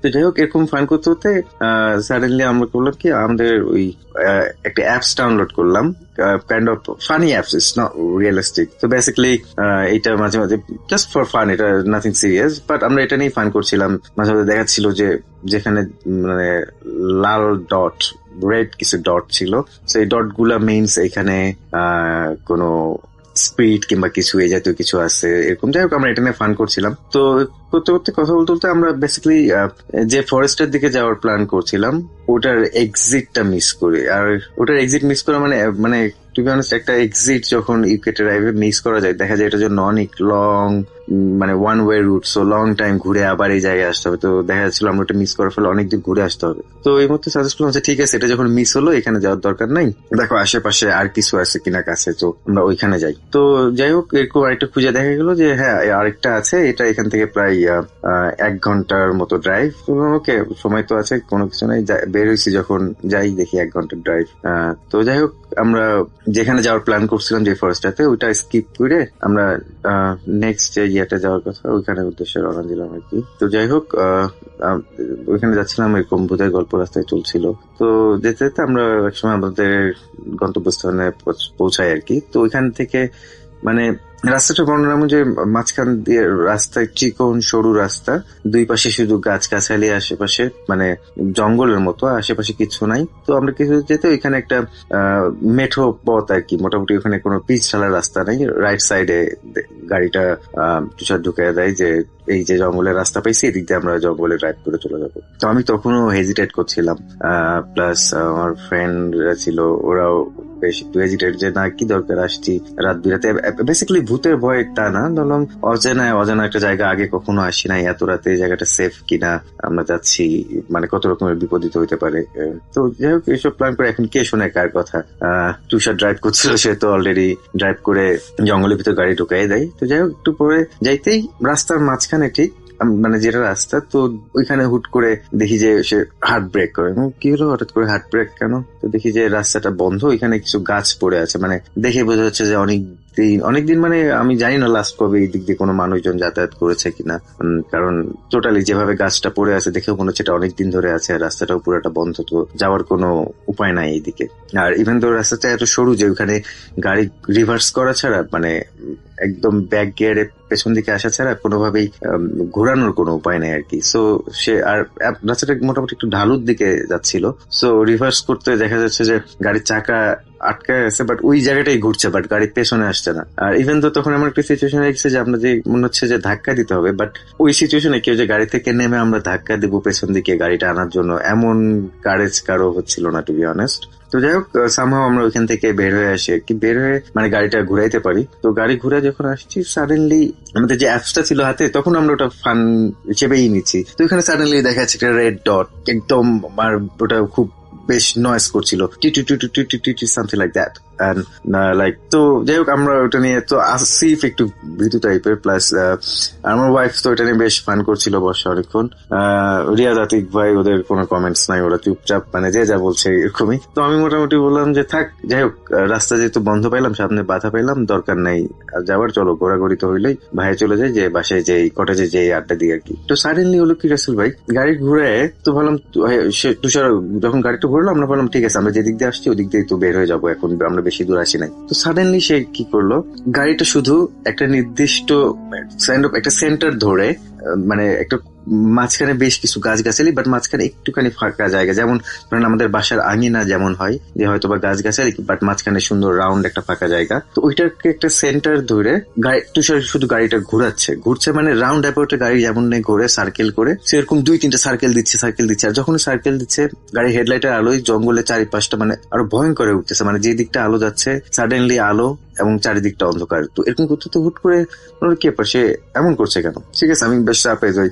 এদিকে আসিফ জুই ভাবি ওরা তো জোরে জোরে আয়াতুল কুরসি পড়া শুরু করে দিচ্ছে, সবাই লা ইলাহা ইল্লাল্লাহ, মানে কি হচ্ছে? তো আমি হুট করে আমি তুষারের ইমিডিয়েট পেছনেই বসেছিলাম, হুট করে মানে খুব শাউট করে উঠলাম, এই তুষার কি তুমি ফান করতেছো এত রাতে, ফাইজলাম অনেক। মানে আমি খুব মানে জানি না কেন আমি এরকম আচরণ করলাম, খুব ভয় থেকে কিংবা কিছু থেকে আমি জানি না, ওরা খুব শাউট করে উঠলাম যে তুমি এমন করছো কেন, যাও। তো সাডেনলি সে যেন মানে সেন্স ফিরে পেলাম, মানে মনে হচ্ছে যে তার এতক্ষণ যে সে যেটা করছে গাড়িটা যেমন রাউন্ড করে ঘোরাচ্ছিল ওর কোনো সেন্স ছিল না, কিংবা মানে সে ইচ্ছা করে করছিল না, মানে কেন এমন হলো মানে সাডেনলি সে যখন হলো তখনই সে ব্রেক করলো, ভাই কি হয়েছে, না তুমি এমন ঘুরতেছো কেন, মানে কি একটা অবস্থা। তো এটা বলতে বলতেই তার হেডলাইটটা তখন সামনে সোজাসুজি যে জায়গাটায় পড়ছিল ওই জায়গায় ঠিক দেখি যে একটা কাইন্ড অফ কবর কিনা যায় না, বাট একটা মনুমেন্টের মতো ওইখানে লেখায় মানে একজনের নাম হচ্ছে ইঙ্গা মারিয়া। আমি যাই হোক আপনার সুবিধার জন্য আমি লিঙ্কটাও দিয়ে দিচ্ছি আপনাকে, আপনি এটা সম্পর্কে যেটা জানতে পারবেন। আমি এই কথায় পরে আসছি। তো আমরা ওইখানে দেখলাম এরকম একটা অবস্থা। তো দেখেই যখন সম্বিত ফিরে পেলো, তো আমরা যাই হোক ওয়ে আউট দিয়ে বের হয়ে আসলাম, এবং মানে বলা বলেছে যে কি হইলো মানে বুঝলাম না, খুব একটা বড় বাচ্চা বাঁচলাম কিংবা মনে হচ্ছিল যে খুব বড় একটা বিপদ হতে যাচ্ছিল কিংবা এমন কিছু, বাট সামহাও আমরা রক্ষা পেয়েছি, জানি না আল্লাহর রহমতে। আমরা তো বেসিক্যালি বর্ষা, আমার ওয়াইফ প্লাস তুষার, ওরা যে এতক্ষণ যে জিনিসটা নিয়ে ফান করছিল ওরাও কেমন সবাই কোয়াইট হয়ে গেল, চুপ, মানে কারো মুখে কোনো কথা নেই, জাস্ট সবাই দোয়া কালাম পড়তেছে এমন। তো অন দ্য ওয়েতে গাড়িতে আস্তে আস্তে আমরা হুট করে সার্চ দিলাম, দেখি আমরা কোন জায়গাটাই, তো ওই জায়গাটাই সার্চ মার ওখানে যে একটা কবরের মতো দেখলাম, একটা গ্রেভিয়ার্ডের মতো জিনিসটা কি, হুট করে কেন আমরা এটা দেখলাম কিংবা এমন কেন হইলো কাহিনীটা। তো আমরা রাসেল ভাই আপনি বিশ্বাস করবেন না, এটা জানি না কোইন্সিডেন্স কিনা, আমরা যখন গুগলে সার্চ দিলাম ওই জায়গাটা সম্পর্কে, সাথে সাথে আমরা যেটা পাই যে ইঙ্গা মারিয়া হাউসার নামে একটা মেয়ে ছিল, সে ওইখানে মার্ডার হয়, এবং মার্ডারটা হয় 1988-এ 6th of April। সে বেসিক্যালি সে একজন জার্মান নাগরিক, বাট সে সামহাও ওইখানে মিসিং হয় এবং ওই জায়গাটায় তার লাশ পাওয়া যায়। এবং রাসেল ভাই সবচেয়ে উইয়ার্ড থিং যেটা, যে আমরা যেদিন ওইখানে গিয়েছিলাম সেদিনটা ছিল 6th of April 2018, মানে basically exactly 30th date anniversary of her. Like এটা যখন আমরা দেখি আমরা মানে একজন আরেকজনের মুখ চাওয়া করছিলাম যে এটা কি হইলো বা এটা কেমনে সম্ভব। আমরা তো আরেকটা জঙ্গলে যাওয়ার কথা ছিল, আরেকটা ফরেস্টে, তো আমরা ওইখানে ছিল আমাদের বাসার কাছে, আমরা ওইখানে যাওয়ার কথা, ওইখানে না যেয়ে আমরা স্কিপ করে আরো 1 ঘন্টা ড্রাইভ করে কেন এই জায়গাটায় তাই আসলাম, এবং এই জায়গাটায় এসে এই জিনিসটাই কেন আমরা ফেস করলাম, এবং ওই দিনটাই কেন 6th of April 1988। So Rasel ভাই আমি এখনো জানি না যে এটার কারণ কি কিংবা এটা কেন হইলো, আমরা নিজেরা গিয়েছিলাম নাকি আমাদের সামহাও এখানে নিয়ে যাওয়া হয়েছিল। I don't really have any clue about this, but anyway এই ছিল ঘটনা। আমি জানি না রাসেল ভাই এটা ভৌতিক কিনা বা এটা কি, বা আমি বলতে পারি এটা most weird thing happened with us. আর আমি আগেও বলেছি যে আমি আপনাকে লিঙ্কটা পাঠিয়ে দিলাম, আপনি ভেরিফাই করে দেখতে পারেন যে এই জায়গাটাই এটা হয়েছিল। সো যাই হোক এই ছিল আজকের ঘটনা, আর আমার কাছে আরো অনেক ঘটনা আছে, ইনশাল্লাহ কখনো যদি দেশে আসি আমার খুব ইচ্ছা স্টুডিওতে এসে শেয়ার করবো। সো যাই হোক ভালো থাকবেন সবাই, দোয়া করবেন, আল্লাহ হাফেজ। রাসেল ভাই আসসালামু আলাইকুম, আশা করি ভালো আছেন আপনারা সবাই। আমি মিশুক, বার্সেলোনা স্পেন থেকে। আজকে একটা ঘটনা আপনাদের সাথে শেয়ার করব, যেটা আমার নিজের সাথেই ঘটে যাওয়া একটি ঘটনা। সো এখানে আমার একটা ফ্রেন্ড, নাম হচ্ছে সবুজ, বাঙালি, আমরা এক ইউনিভার্সিটিতে পড়াশোনা করি। তো যখনই সময় পাই আসলে আমরা ট্রাই করি যে নতুন কোনো প্লেস এক্সপিরিয়েন্স করার জন্য। তো লাস্ট মানডেতে 1 এপ্রিল কাজ শেষে ইউনিভার্সিটি থেকে এসে তারপরে আমরা দুজনে চিন্তা করলাম যে আজকে একটা নতুন কোন একটা প্লেসে যাব। তো এখানে রাসেল ভাই বার্সেলোনা যে মেইন যে সেন্টারটা, একটু বলে রাখি, আপনারা হয়তো অনেকেই জানেন, সেন্টারটা বেশ ভালোই সমতল, কিন্তু আপনি সেন্টারের বাইরে যে এরিয়াগুলা বেশ পাহাড়ি, মানে এখানে সমতল খুব একটা নেই, অনেকটা পাহাড়ি এরিয়া।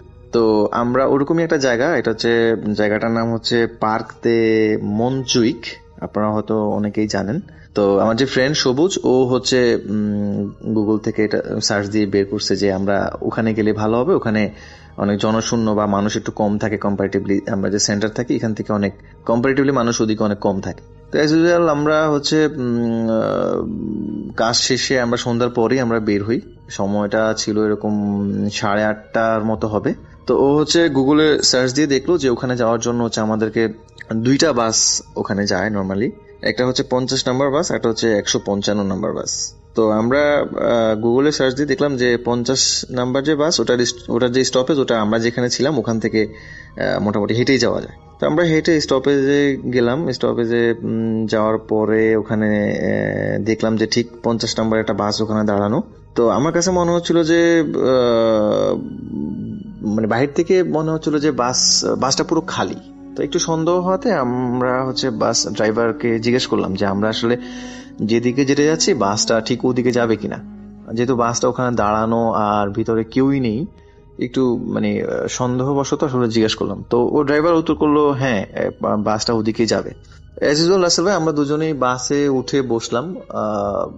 বসে কিছুক্ষণ পরেই 2 থেকে 2.5 মিনিট পরে বাসটা ছাড়লো। তো আস্তে আস্তে রাসেল ভাই একটু আগে বলেছিলাম যে নিচ থেকে বাসটা হচ্ছে উপরের দিকে যাচ্ছিল। তো খুব ভালো লাগতেছিল, যে খুব এনজয় করতেছিলাম সময়টা, আর যেহেতু বাসটা পুরো ফাঁকা। তো রাসেল ভাই হঠাৎ করে আমি চিন্তা করলাম যে কয়েকটা ছবি তুলবো। তো আমি হচ্ছে আমার সিট থেকে দাঁড়িয়ে আমি কয়েকটা ছবি তোলার জন্য দাঁড়ালাম।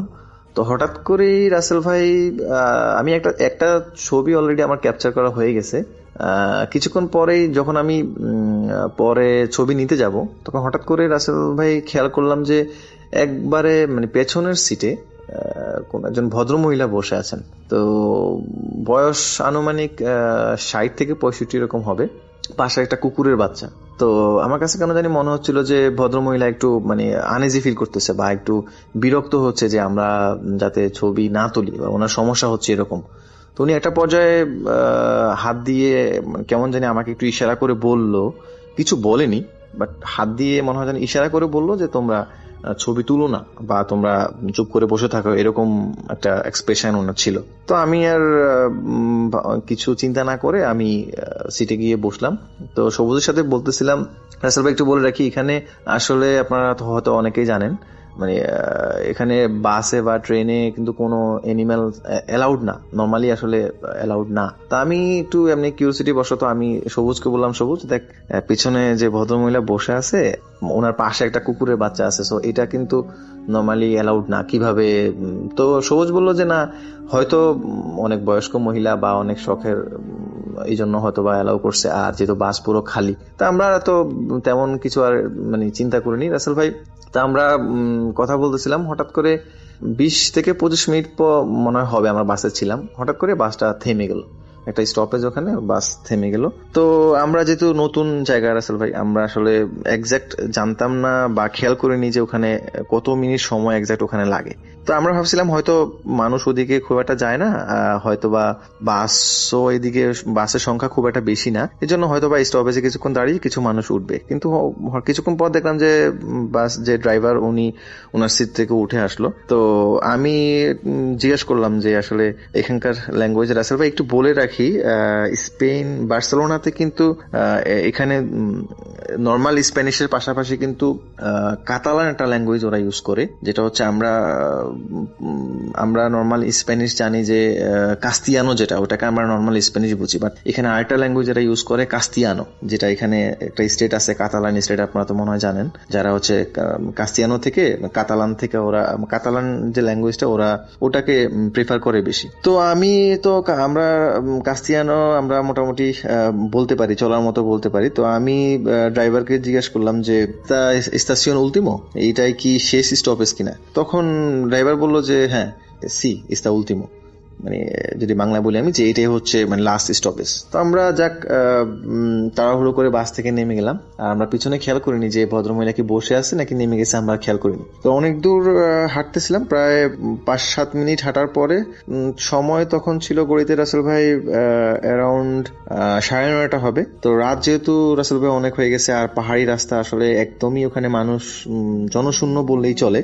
অনেকক্ষণ পর পর একটা গাড়ি যায় বা একটা বড় বড় বড় যে লরিগুলো থাকে ওগুলা 2-1টা যায়, এমনিতেই খুব একটা মানুষ নাই বললেই চলে। একটু ভয়ও লাগতেছিল রাসেল ভাই। আর একটু বলে রাখি রাসেল ভাই, আমরা একটা ফুটবল নিয়ে গেছিলাম সাথে করে, যে সময়টা একটু এনজয় করব, যদি কোনো সমতল জায়গা থাকে আমরা ওখানে একটু সময়টা এনজয় করলাম দুজনে মিলে। তো যাক, আমরা ফুটবলটা ও বের করলো, বের করার পরে আমরা দেখতেছিলাম যে আসলে আমরা এক্সাক্ট যেই ডিরেকশনে, মানে যেই প্লেসটাতে আমরা যেতে চাচ্ছি, ডিরেকশনটা আসলে আমরা যেখানে এখন বর্তমানে আছি ওখান থেকে এক্সাক্ট কত সময় লাগবে। তো আরো কিছু দূর হাঁটার পরে হঠাৎ করে দেখলাম যে রাস্তার পরে ওখানে রাস্তার কিন্তু ইন্ডিকেশন থাকে, যে আপনি কোন দিকে কোন রাস্তা গেছে এরকম ইন্ডিকেশন দেওয়া থাকে। তো কিছু দূর পরেই দেখলাম যে একটা ইন্ডিকেশন দেওয়া। রাসেল ভাই একটু বলে রাখি, আমরা যেখানে যাব এক্সাক্ট আমাদের যে টার্গেটের যে লোকেশনটা ছিল সেটা ছিল এরকম, নামটা ছিল পিজি অলিম্পিকা। নিচে আবার লেখা আনাইয়া অলিম্পিকা, উপরে লেখা পিজি অলিম্পিকা, নিচে হচ্ছে আনাইয়া অলিম্পিকা। আর ঠিক ওইটার পাশে আরেকটা ইন্ডিকেশন ছিল এরকম, যেটা হচ্ছে আমরা ভুলবশত চলে গেছি। ওটা হচ্ছে ফন্ট দেল ঘাট, নিচেই সেম লেখাটা আনাইয়া অলিম্পিকা, যেটা পিজি অলিম্পিকার নিচে লেখা ছিল, জাস্ট উপরে লেখাটা হচ্ছে ফন্ট দেল ঘাট, এরকম একটা নাম ছিল। তো রাসেল ভাই কি মনে করে, আমি আসলে দুইটার মধ্যে মানে মিসম্যাচ হয়ে গেছে, আমি আসলে খেয়াল করিনি। আমি বললাম যে ওটার ইন্ডিকেশনটা ছিল বাম দিকে, আর আমরা যেখানে যাব পিজি অলিম্পিকা ওইটা কিন্তু স্টেটে ছিল, মানে আমরা যেদিকে যাচ্ছিলাম ঠিক ওদিকেই ছিল। তা আমি হঠাৎ করে সবুজ করলাম, সবুজ এই যে ইন্ডিকেশনটা, আমার মনে হয় আমরা এইদিকেই যাব। তো বললো যে ওকে ফাইন। তো রাসেল ভাই আমরা মুভ করতেছিলাম, একবারে ওই জায়গাটা মোটামুটি সমতল ছিল, আমরা এতক্ষণ পর্যন্ত ওই জায়গাটা মোটামুটি সমতল ছিল, কিন্তু আমরা যেদিকে যাবো ওই রাস্তাটা পুরোপুরি মানে খাড়া রাস্তা, পাহাড়ে একবারে উপরের দিকে উঠতে হয়। তো রাসেল ভাই আমরা মোটামুটি উপরের দিকে উঠতে 20-25 মিনিট আমরা হাঁটার পরে হঠাৎ করে আমার কাছে মনে হলো যে অনেকটা টায়ার্ড হয়ে গেছিলাম রাসেল ভাই সারাদিন কাজ করার পরে। তারপরে একে তো অনেক ঠান্ডা পড়তেছিল,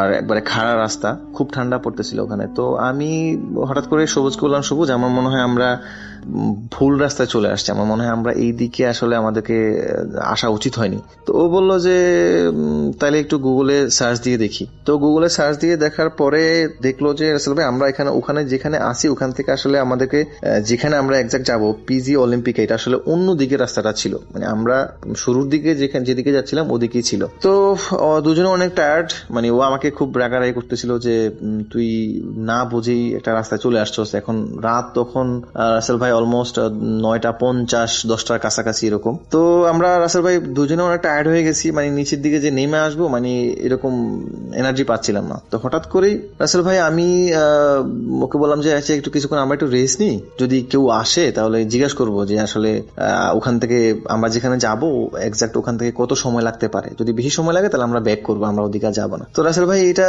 চিন্তা করতে করতে হঠাৎ করেই সবুজ খেয়াল করলো যে আমার যে ফ্রেন্ড, আমার সাথে যে ফ্রেন্ড ছিল, ও খেয়াল করলো যে আমাদের থেকে ঠিক 10-12 হাত দূরে কোন একজন মানুষ উপরের দিকে উঠতেছে। এক্সাক্ট মানুষ এইজ কত বা ছেলে মানুষ না মেয়ে মানুষ আসলে আমরা ততক্ষণ পর্যন্ত বুঝতে পারিনি। তাই বললাম যে চল তাহলে আমরা কষ্ট করে আর একটু উঠি, ওনাকে আমরা ধরি, ওনার সাথে কথা বলি, ওনাকে যদি, যে অবশ্যই এখানে লোকাল হবে, এত রাত্রে তো আর এখানে টুরিস্ট আসবে না। তো আমরা একটু মানে ব্যাগ নিয়ে হচ্ছে ওনাকে ধরার জন্য ওনার দিকে তেড়ে যাচ্ছি।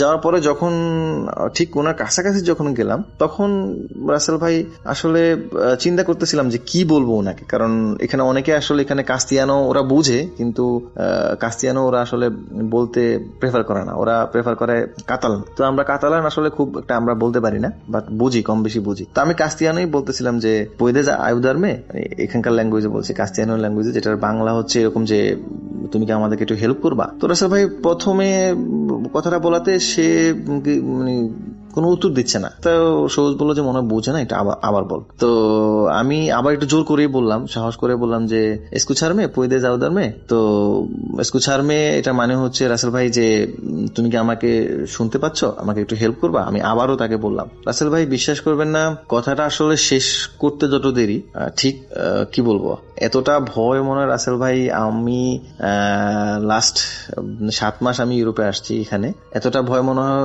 আমার সাথে যে ফ্রেন্ড ও মনে হয় জীবনে পায় নাই, আমিও পাই নাই। রাসেল ভাই আমরা ঠিক যেই মানুষটাকে আমরা বাসে দেখে আসছি, যে বুড়ো মানুষটি, বৃদ্ধ মহিলা, ঠিক ওই মানুষটাই এখানে। তিনি উপরের দিকে উঠছেন, হঠাৎ করে আমাদের দিকে তাকিয়েই রাসেল ভাই মানে বিশ্বাস করবেন না কতটা ভয় পাইছি আমরা। একে তো রাসেল ভাই অনেক টায়ার্ড, মানে আর প্রচন্ড ঠান্ডা পড়তেছিল, অনেক ঠান্ডা বাতাস, মানে কথা বের হচ্ছিল না মুখ দিয়ে। তিনি একটা কথাই শুধু বললেন যে তিনিও মল্ট করাজ, মানে এটার মানে হচ্ছে রাসেল ভাই এটা উনি কাতালান বলছে। আমরা আসলে একজাক্ট তখন অর্থটা বুঝি নেই যে উনি কি বলছে। তো মোটামুটি বুঝছি যে এরকম যে তোমরা এদিকে এসো না বা এরকম নেগেটিভ কোন একটা কিছু বলছে। তো রাসেল ভাই এটা আসলে বাংলাটা হচ্ছে এরকম, কাতালান যে ল্যাঙ্গুয়েজটা এটা হচ্ছে তিনিও মল্ট করাজ, মানে হচ্ছে তোদের অনেক সাহসী, তোরা অনেক সাহসী বা তোদের অনেক সাহস, এরকম কিছু একটা। রাসেল ভাই প্রচন্ড ভয় পাচ্ছিলাম, আসলে কি বলবো বুঝতেছিলাম না। তো হঠাৎ আমি সবুজ করলাম, সবুজ ওই মানুষটাই ওখানে, আমরা যে মানুষটাকে, যে মহিলাকে আমরা বাসে দেখে আসছি, ওই মহিলা এখানে। রাসেল ভাই এটা আসলে মানে অবাক করার মতো যে একটা বৃদ্ধ মহিলা যার বয়স হচ্ছে 60-এর উপরে, সে বাস থেকে কখন নামলো।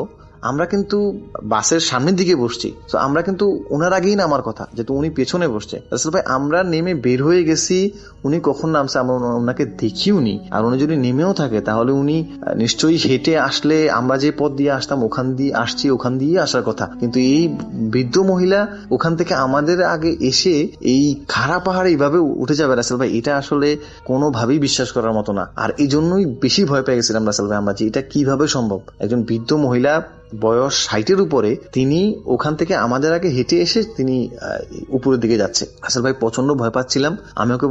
আমি সবুজকে বলতেছিলাম, সবুজ কি করব। এটা বলতেই রাসেল ভাই ও বলতেছে দোয়া টোয়া যা পারিস পর, আল্লাহ আল্লাহ কর। রাসেল ভাই এই কথাটা সবুজ আমাকে বলার সাথে সাথেই আমরা পুনরায় ওই মহিলার দিকে আবার তাকালাম যে ভদ্রমহিলার এখন বর্তমান অবস্থানটা কোথায়। রাসেল ভাই বিশ্বাস করবেন না, সব মিলিয়ে মনে হয় 30 সেকেন্ড হবে, আমরা তাকিয়ে দেখি যে ওখানে কেউ নেই, কিছুই নেই, মহিলাও নেই, কোনো মানুষের কোনো অস্তিত্ব ওখানে নেই। উইদিন 30 সেকেন্ড রাসেল ভাই কিভাবে একটা মানুষ কিভাবে 5 থেকে 7 হাত ওনার সাথে আমাদের সাথে তখন মানে ডিস্টেন্স ছিল, এই সময়ের মধ্যে উনি কিভাবে এখান থেকে গায়েব হয়ে গেল। আশেপাশে দুই পাশে হচ্ছে জঙ্গল, উপরের দিকে হচ্ছে খাড়া পাহাড়। আচ্ছা ভাই ওখানে যে সোডিয়ামের যে লাইটের যে আলো ছিল, মোটামুটি এখানে তো আপনারা জানেন যে উন্নত দেশগুলোতে মোটামুটি ম্যাক্সিমাম এরিয়াতেই আপনার সোডিয়াম লাইটের আলো থাকে। তো আলো দিয়ে যতটুকু মানে দেখা যায়, বা আমরা একটু উপরের দিকে হেঁটেও গেলাম রাসেল ভাই, কিছুদিন পর্যন্ত দেখেও আসছি যেখানে কোনো মানুষের কোনো অস্তিত্ব নেই রাসেল ভাই। আর আমরা ওখানে একটা সেকেন্ড ওখানে অতিবাহিত না করে আমি বললাম সবুজকে, বললাম সবুজ আমরা এখনই হচ্ছে এখান থেকে চলে যাওয়া উচিত, আমাদের আর সামনের দিকে যাওয়া উচিত না। তো রাসেল ভাই আমরা হচ্ছে মোটামুটি ভয় নিয়ে কি বলবো, শরীর তো ঠান্ডা হয়ে গেছে, প্রচন্ড ঠান্ডা পড়তেছিল আর ঠান্ডা বাতাস। রাসেল ভাই আমরা ওখান থেকে হচ্ছে পেছনের দিকে ব্যাক করতে করতে রাসেল ভাই আমরা অনেক দূর পর্যন্ত হাঁটার পরে আমরা যে সমতল যে জায়গাটা বলছিলাম আপনাদেরকে, আমরা ঠিক ওখানে এসে পৌঁছাই। তো রাসেল ভাই আমি সবুজকে বললাম যে সবুজ অনেক রাত হয়ে গেছে, তখন অলমোস্ট রাসেল ভাই 10:30টার একটু বেশি হবে, 10:40 মতো হবে এরকম। তো অনেকক্ষণ পর্যন্ত আমরা ওখানে দাঁড়িয়েছিলাম রাসেল ভাই, কোনো মানুষ নেই। কাউকে যে জিজ্ঞাসা করবো যে আমরা আসলে কি ব্যাক করব নাকি কি করব বুঝতেছিলাম না, যে আমরা এখান থেকে যদি আমাদের যেখান থেকে আমরা বাসে উঠছিলাম না, আমাদের যেখানে আসা উচিত ওখানে আমরা কিভাবে আসবো, মানে সবকিছুই আমাদের নিয়ন্ত্রণে। এখানে গুগল ম্যাপ আছে, এখানে বাস স্টপেজ আছে, আমরা চাইলেই কিন্তু বের করতে পারি। তো অনেকক্ষণ চিন্তা করার পর রাসেল ভাই মানে ওয়েট করতেছিলাম যে কেউ একজন হয়তো আসলে আমরা হচ্ছে তাকে যতটুকু পারি বুঝে বলবো আমাদেরকে, যাতে একটু হেল্প করে। রাসেল ভাই অনেকক্ষণ পরে অলমোস্ট 15 থেকে 20 মিনিট পরে একটা কালো রঙের গাড়ি দেখতেছিলাম যে অনেক দূর থেকে আসতেছে। তো আমি আর ও আমরা দুজনে হচ্ছে মানে হাত দিয়ে হচ্ছে ইশারা করে ইন্ডিকেশন দিচ্ছিলাম। তো একটা সময় গাড়িটা আমাদের সামনে এসে থামলো। একজন স্প্যানিশ ভদ্রলোক, সাথে ওনার ওয়াইফও ছিল। তো ওনাদেরকে বুঝে বললাম যে দেখো আমরা এখানে আসছিলাম এরকম একটা ঘটনা আমাদের সাথে ঘটছে, এখন আমরা আসলে কিভাবে আমরা বাসায় যাব, আমাদের বাসা ঠিকানা বলার পরে। তো ভদ্রলোক আমাদেরকে যেটা বললো যে তোমরা তো মনে হয় এখানকার টুরিস্ট, তো এই সময় আসলে তোমাদের এখানে আসাটা উচিত হয়নি। এটা একটা সুন্দর এরিয়া ঠিক আছে, বাট তোমাদের এই সময়টা তোমাদের আসা উচিত হয়নি। তো রাসেল ভাই পরে উনি যেটা বললো যে এখানে 2-3 মিনিট সামনে গেলে একটা বাস স্টপেজ আছে, ওখান থেকে যদি বাস থাকে, উনি বলতেছে উনি শিওর না যে এত রাত্রে এখানে বাস আছে কিনা, উনি শিওর না। তো মোটামুটি রাসেল ভাই এই বলে উনি চলে গেল। আমরা মোটামুটি 2-3 মিনিট রাসেল ভাই সামনে আসার পরে ওখানে একটা স্টপেজ পেলাম। তো স্টপেজের ওখানে একটা রাসেল ভাই, এখানে প্রত্যেকটা স্টপেজ একটা কোড নাম্বার থাকে। তো আমি সবুজকে বললাম, সবুজ তুই একটু কোড নাম্বারটা দিয়ে ওখানে দেখ যে এই নাম্বারের বাসটা আছে কিনা। রাসেল ভাই ওই বাসটা ছিল হচ্ছে ওখানে 2টা বাসই নর্মালি যায়, একটা হচ্ছে 50 নাম্বার বাস, একটা হচ্ছে 155 নাম্বার বাস। তো ওই স্টপেজটা ছিল রাসেল ভাই 155 নাম্বারের। তো রাসেল ভাই ওখানে ও কোড নাম্বারটা দেওয়ার পরে দেখলো যে মানে গুগলে দেখাচ্ছে যে নো ডাটা, দ্যাট মিনস আজকের জন্য বাস হয়তোবা শেষ নেই, হয়তোবা ওখান থেকে ছাড়েনি, যেখান থেকে বাসটা ছাড়ার কথা হয়তো ওখান থেকে এখনো ছাড়েনি, নতুবা আজকের জন্য কোনো বাস নেই। রাসেল ভাই প্রচন্ড ভয় পেয়ে গেছিলাম আমি, সত্যি মানে আমি ওকে বুঝতে দিচ্ছিলাম না যে আমি আসলে ভয় পাইছি, কারণ তখন অনেক রাত হয়ে গেছে। রাসেল ভাই অলমোস্ট 11:30টার মতো তখন হবে। তো এত রাত, আর রাসেল ভাই সোডিয়াম লাইটের আলোগুলো আসলে ওরকম আমাদের নর্মাল যে বাসা বাড়িতে আমাদের যে লাইট থাকে ওরকমও না, মনে হচ্ছে যে মানে সবকিছু অন্ধকার হয়ে আসতে আস্তে আস্তে যতটা সময় যাচ্ছে মনে হচ্ছে যে আস্তে আস্তে সবকিছু অন্ধকার হয়ে আসতেছে। অনেক ভয় পাচ্ছিলাম রাসেল ভাই, আমি কি করবো বুঝতেছিলাম না। তো একটা সময়ে এইভাবে আমরা ওখানে প্রায় 5 থেকে 7 মিনিটের মতো দাঁড়াইছিলাম, কোনো বাস রাসেল ভাই ওখানে নেই। পরে আমি সবুজকে বললাম, সবুজ এক কাজ কর, আমার মনে হয় আমরা মুভ করা দরকার, কারণ আমরা যেহেতু এখানে 5 মিনিট দাঁড়িয়ে না থাকে, আমরা সামনের দিকে 5 মিনিট হাঁটি, যদি কোনো বাস পাই তাহলে তো নেক্সট স্টপেজ থেকে বা নতুবা আমাদেরকে হেঁটে যেতে হবে। রাসেল ভাই বিশ্বাস করবেন না, আমার মনে হয় আমরা অলমোস্ট দুজনে 20 থেকে 25 মিনিটের মতো হাঁটতেছি, কোথাও কোনো নামার মতো কোনো ওয়ে পাচ্ছিলাম না। মনে হচ্ছে যে যেদিকে যাই শুধু মানে রাস্তাটা শুধু দীর্ঘই হচ্ছে, মানে পাহাড় থেকে যে নিচের দিকে আমরা দেখতেছি, এখান থেকে অনেক উপর থেকে নিচে দেখতেছি যে আমরা যেখানে মোটামুটি বার্সেলোনা শহরটা পুরোটাই ওখান থেকে দেখা যায়, যে আমরা যেখানে দাঁড়িয়ে আছি আর আমরা যেখানে যাব, আমরা হয়তো প্লেসটা আন্দাজ করতে পারতেছি ঠিক এখানে, বাট আমরা নামার কোনো ওয়ে নাই, মানে এতটা জনশূন্য। আর হচ্ছে উপর থেকে মানে একটা হচ্ছে যে পাহাড়ি রাস্তা, আর দিনের বেলা হলে রাসেল ভাই কোনো না কোনো কিছু করা যেত,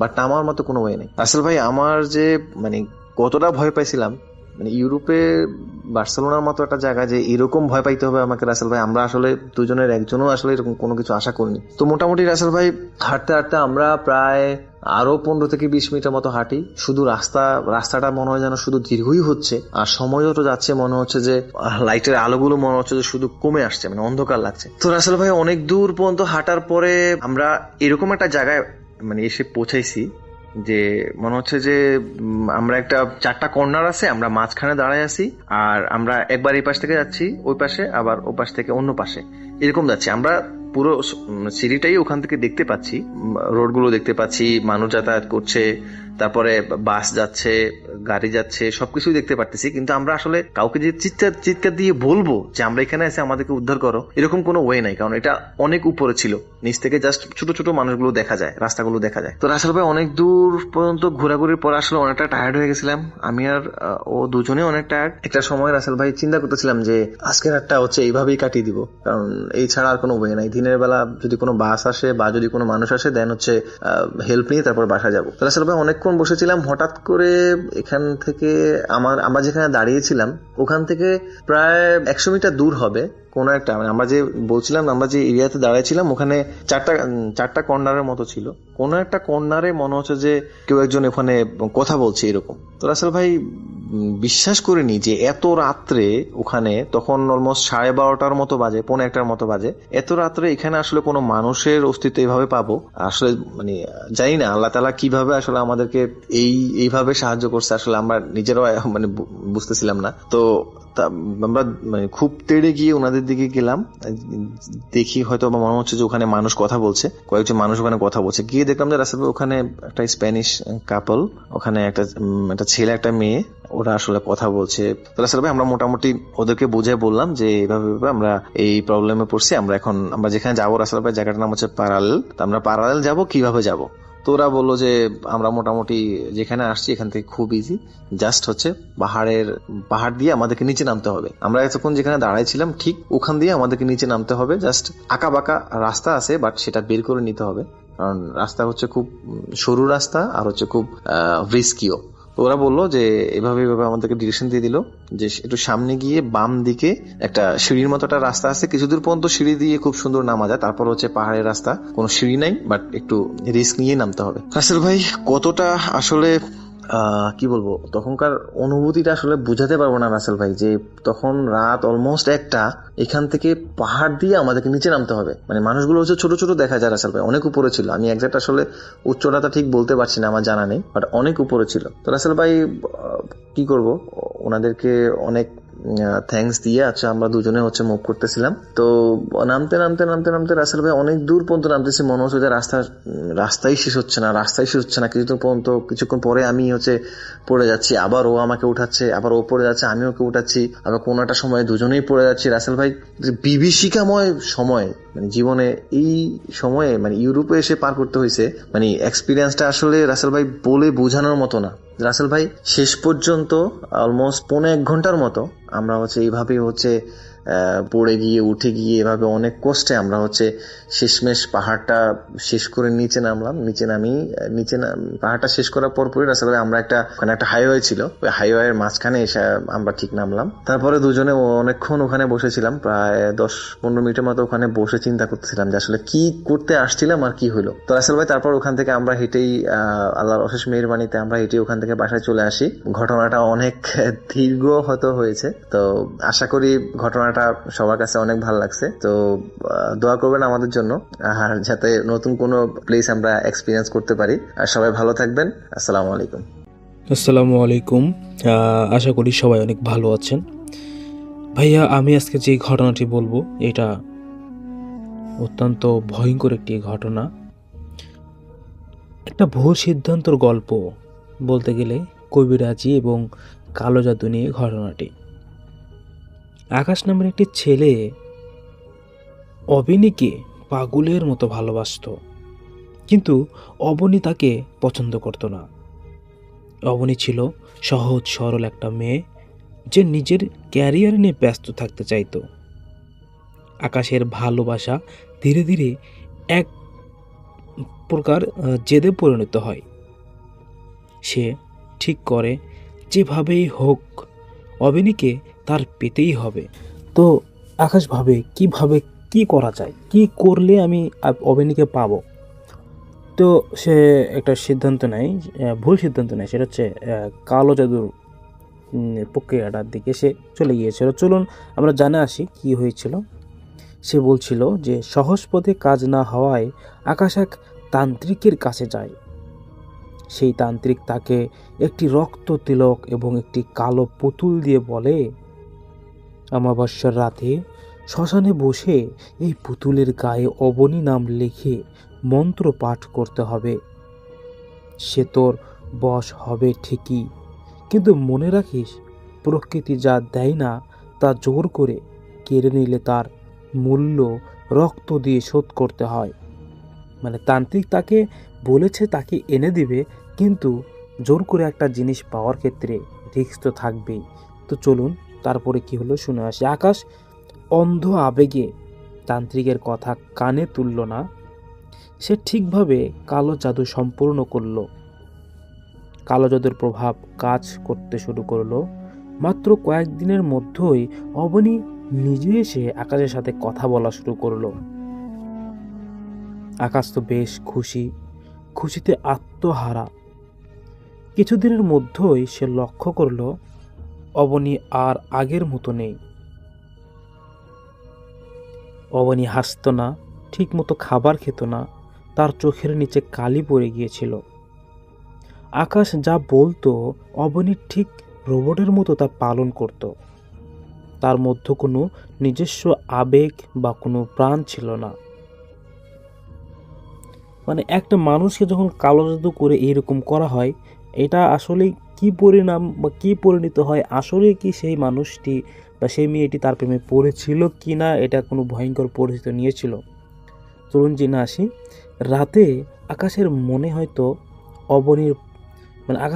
হতো অবনীর পাশ থেকে পচা মাংসের গন্ধ আসছে। মাঝরাতে অবনী হঠাৎ খিলখিল করে হেসে উঠত বা দেয়ালে মাথা ঠোকাতো। একদিন রাতে আকাশ স্বপ্নে দেখল সেই তান্ত্রিক বলেছে, তুই যার প্রাণহীন শরীরটাকে ভালোবেসেছিস তার আত্মা অনেক আগেই মুক্তি পেতে চাইছে, এখন তোর পালা। আকাশ ভয়ে ঘুম থেকে উঠে দেখল অবনী তার বিছানার পাশে দাঁড়িয়ে আছে, কিন্তু তার মুখটা মানুষের মতো নেই, বিভৎসভাবে বিকৃতি হয়ে গেছে। অবনী ফিস ফিস করে বলে, তুমি তো আমাকে দেখেছ আকাশ, এখন আমাকে তোমার সাথে নিয়ে চলো। সেদিন রাতে আকাশের ঘর থেকে এক বিকট চিৎকার শোনা গিয়েছিল। পরের দিন সকালে পাড়ার লোক দেখল আকাশের ঘরের দরজা ভেতর থেকে বন্ধ। ঘরের ভেতরে আকাশ মৃত অবস্থায় পড়ে আছে, তার শরীরটা শুকিয়ে কাঠ হয়ে গেছে, যেন কেউ তার রক্ত সব চুষে নিয়েছে। সবচেয়ে আশ্চর্যের বিষয়, অবনীর কোনো চিহ্ন সেখানে ছিল না। পুলিশ পরে জানতে পারে অবনী ঠিক সেই অমাবস্যার রাতেই নিজের ঘরে রহস্যজনকভাবে মারা গিয়েছিল, যে রাতে আকাশ কালো জাদু করেছিল। মানে আমি যদি বুঝাই, আকাশ যাকে পেতে চেয়েছিল সে ছিল আসলে অবনীর এক অতৃপ্ত ছায়া বা অশুভ শক্তি। কালো জাদু করে সে অবনীকে তো পায়নি, বরং নিজের জীবনটাও একটা বিভৎস পরিণতির দিকে ঠেলে দিয়েছিল। মানুষের মন জয় করতে হয় ভালোবাসা দিয়ে, অন্ধকার পথ দিয়ে নয়।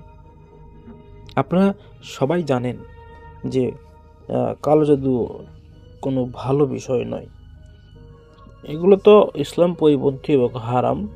যাই হোক, আমি একটা কথা বলবো, সেটা হচ্ছে আকাশ যাকে ভালোবেসেছিল সেই অবনী ছিল একজন তখনকার সাধারণ অবনী। আর যখন তান্ত্রিক তার সাধনাকে বাস্তবায়ন করতে চায়, একটা মেয়েকে হত্যা করতে হবে, তাহলে মানে কালো জাদু দিয়ে, তাহলে তার একটা যজ্ঞ পূরণ হবে। ঠিক সেই সময়ে কিন্তু ওই আকাশ চলে যায় অবনীকে পাওয়ার জন্য সেই তান্ত্রিকের কাছে।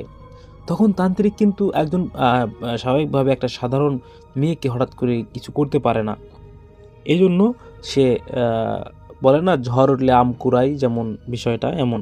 তখন অবিনামের মেয়েটাকে যখন ওই কালো জাদু করা হয়, তখন তান্ত্রিক বুঝতে পারছে যে এই ব্যক্তিটা তো এমনিই মারা যাবে, শুকিয়ে যাবে।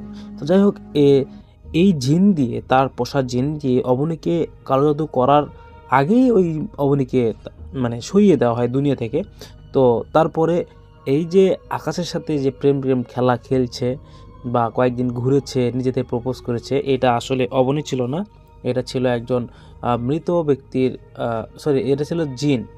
এই জিন আকাশের সাথে এইরকম ব্যবহার করেছে, ভালোবাসার আচরণ করেছে আকাশকে ঠান্ডা করার জন্য।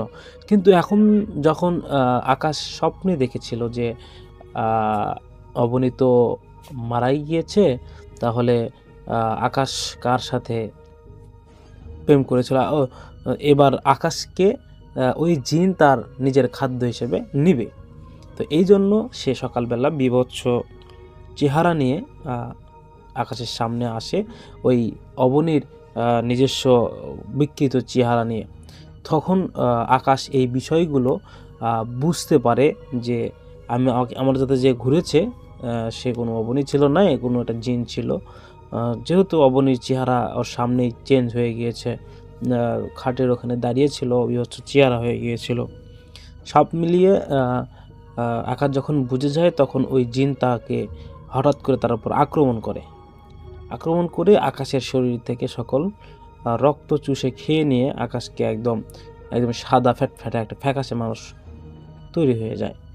আর যে জিনটা তারপর আক্রমণ করেছিল, সেই জিনটা প্রায় 200 বছর ধরে কিছু না খেয়েছিল, খুব হিংস্র ছিল সে, এবং তার রক্ত পেয়ে ওই জিন হয়ে যায় বিশাল শক্তিশালী, এবং সাথে সাথে ওই তান্ত্রিকও অনেক শক্তিশালী হয়ে যায়। এখন ধরতে গেলে ওই এলাকায় তার থেকে সবচেয়ে বড় শক্তিশালী কোনো তান্ত্রিক নেই। তো এই ছিল ঘটনা, আকাশ ভাই এভাবে লিখেছিল। সবার যদি ভালো লাগে ঘটনাটি তা অবশ্যই কমেন্ট করবেন। এইরকম আমার যারা অডিয়েন্স আরও ঘটনা শুনছেন আমাদেরকে ঘটনা পাঠাবেন, আমরা এইরকম করেই ঘটনা আপনাদের সামনে তুলে ধরবো যদি আপনারা চান। আসসালামু আলাইকুম, সবাই ভালো থাকবেন। রাসেল ভাইয়া প্রচারযোগ্য হলে ঘটনাটি প্রচার করবেন। লিসেনার্স, আজকের এই ইমেল এপিসোডটি বা ঘটনাগুলো এতদূর পর্যন্তই। যারা সম্পূর্ণ ইমেল এপিসোডগুলো শুনেছেন তাদেরকে অসংখ্য ধন্যবাদ। এবং আমরা প্রতিনিয়ত যে ঘটনাগুলো আপনাদেরকে শোনাচ্ছি বা প্রতিনিয়ত যে বাছাই করা ঘটনাগুলো আপনাদেরকে দিচ্ছি, এই ঘটনাগুলো আপনাদের কাছে কেমন লাগছে তা অবশ্যই একটু কমেন্ট করে আমাদেরকে জানাবেন। এবং ঘটনাতে কোনো কিছু ভুল হচ্ছে কিনা বা কোনো কিছু আপনাদের অপছন্দনীয় কিছু আছে কিনা তা জানাবেন, আমরা ঠিক করব। আর আরও কিছু কথা রয়েছে যে যারা চান যে ভূতি ফিল্মগুলোকে আমরা দীর্ঘ টাইম ধরে আপনাদের সামনে তুলে ধরবো বা ভূতি ফিল্মকে আমরা অনেক আগে থেকে ভালোবাসি, সেখান থেকেই আমরা ভূতি ফিল্মগুলো যাতে আপনারাও ভালোবাসা না কমে এই জন্য আমরা চেষ্টা করি যে আপনারাও যেন আমাদেরকে সাহায্য সহযোগিতা করেন, মানে ভিডিওগুলো লাইক কমেন্ট এবং শেয়ার করবেন।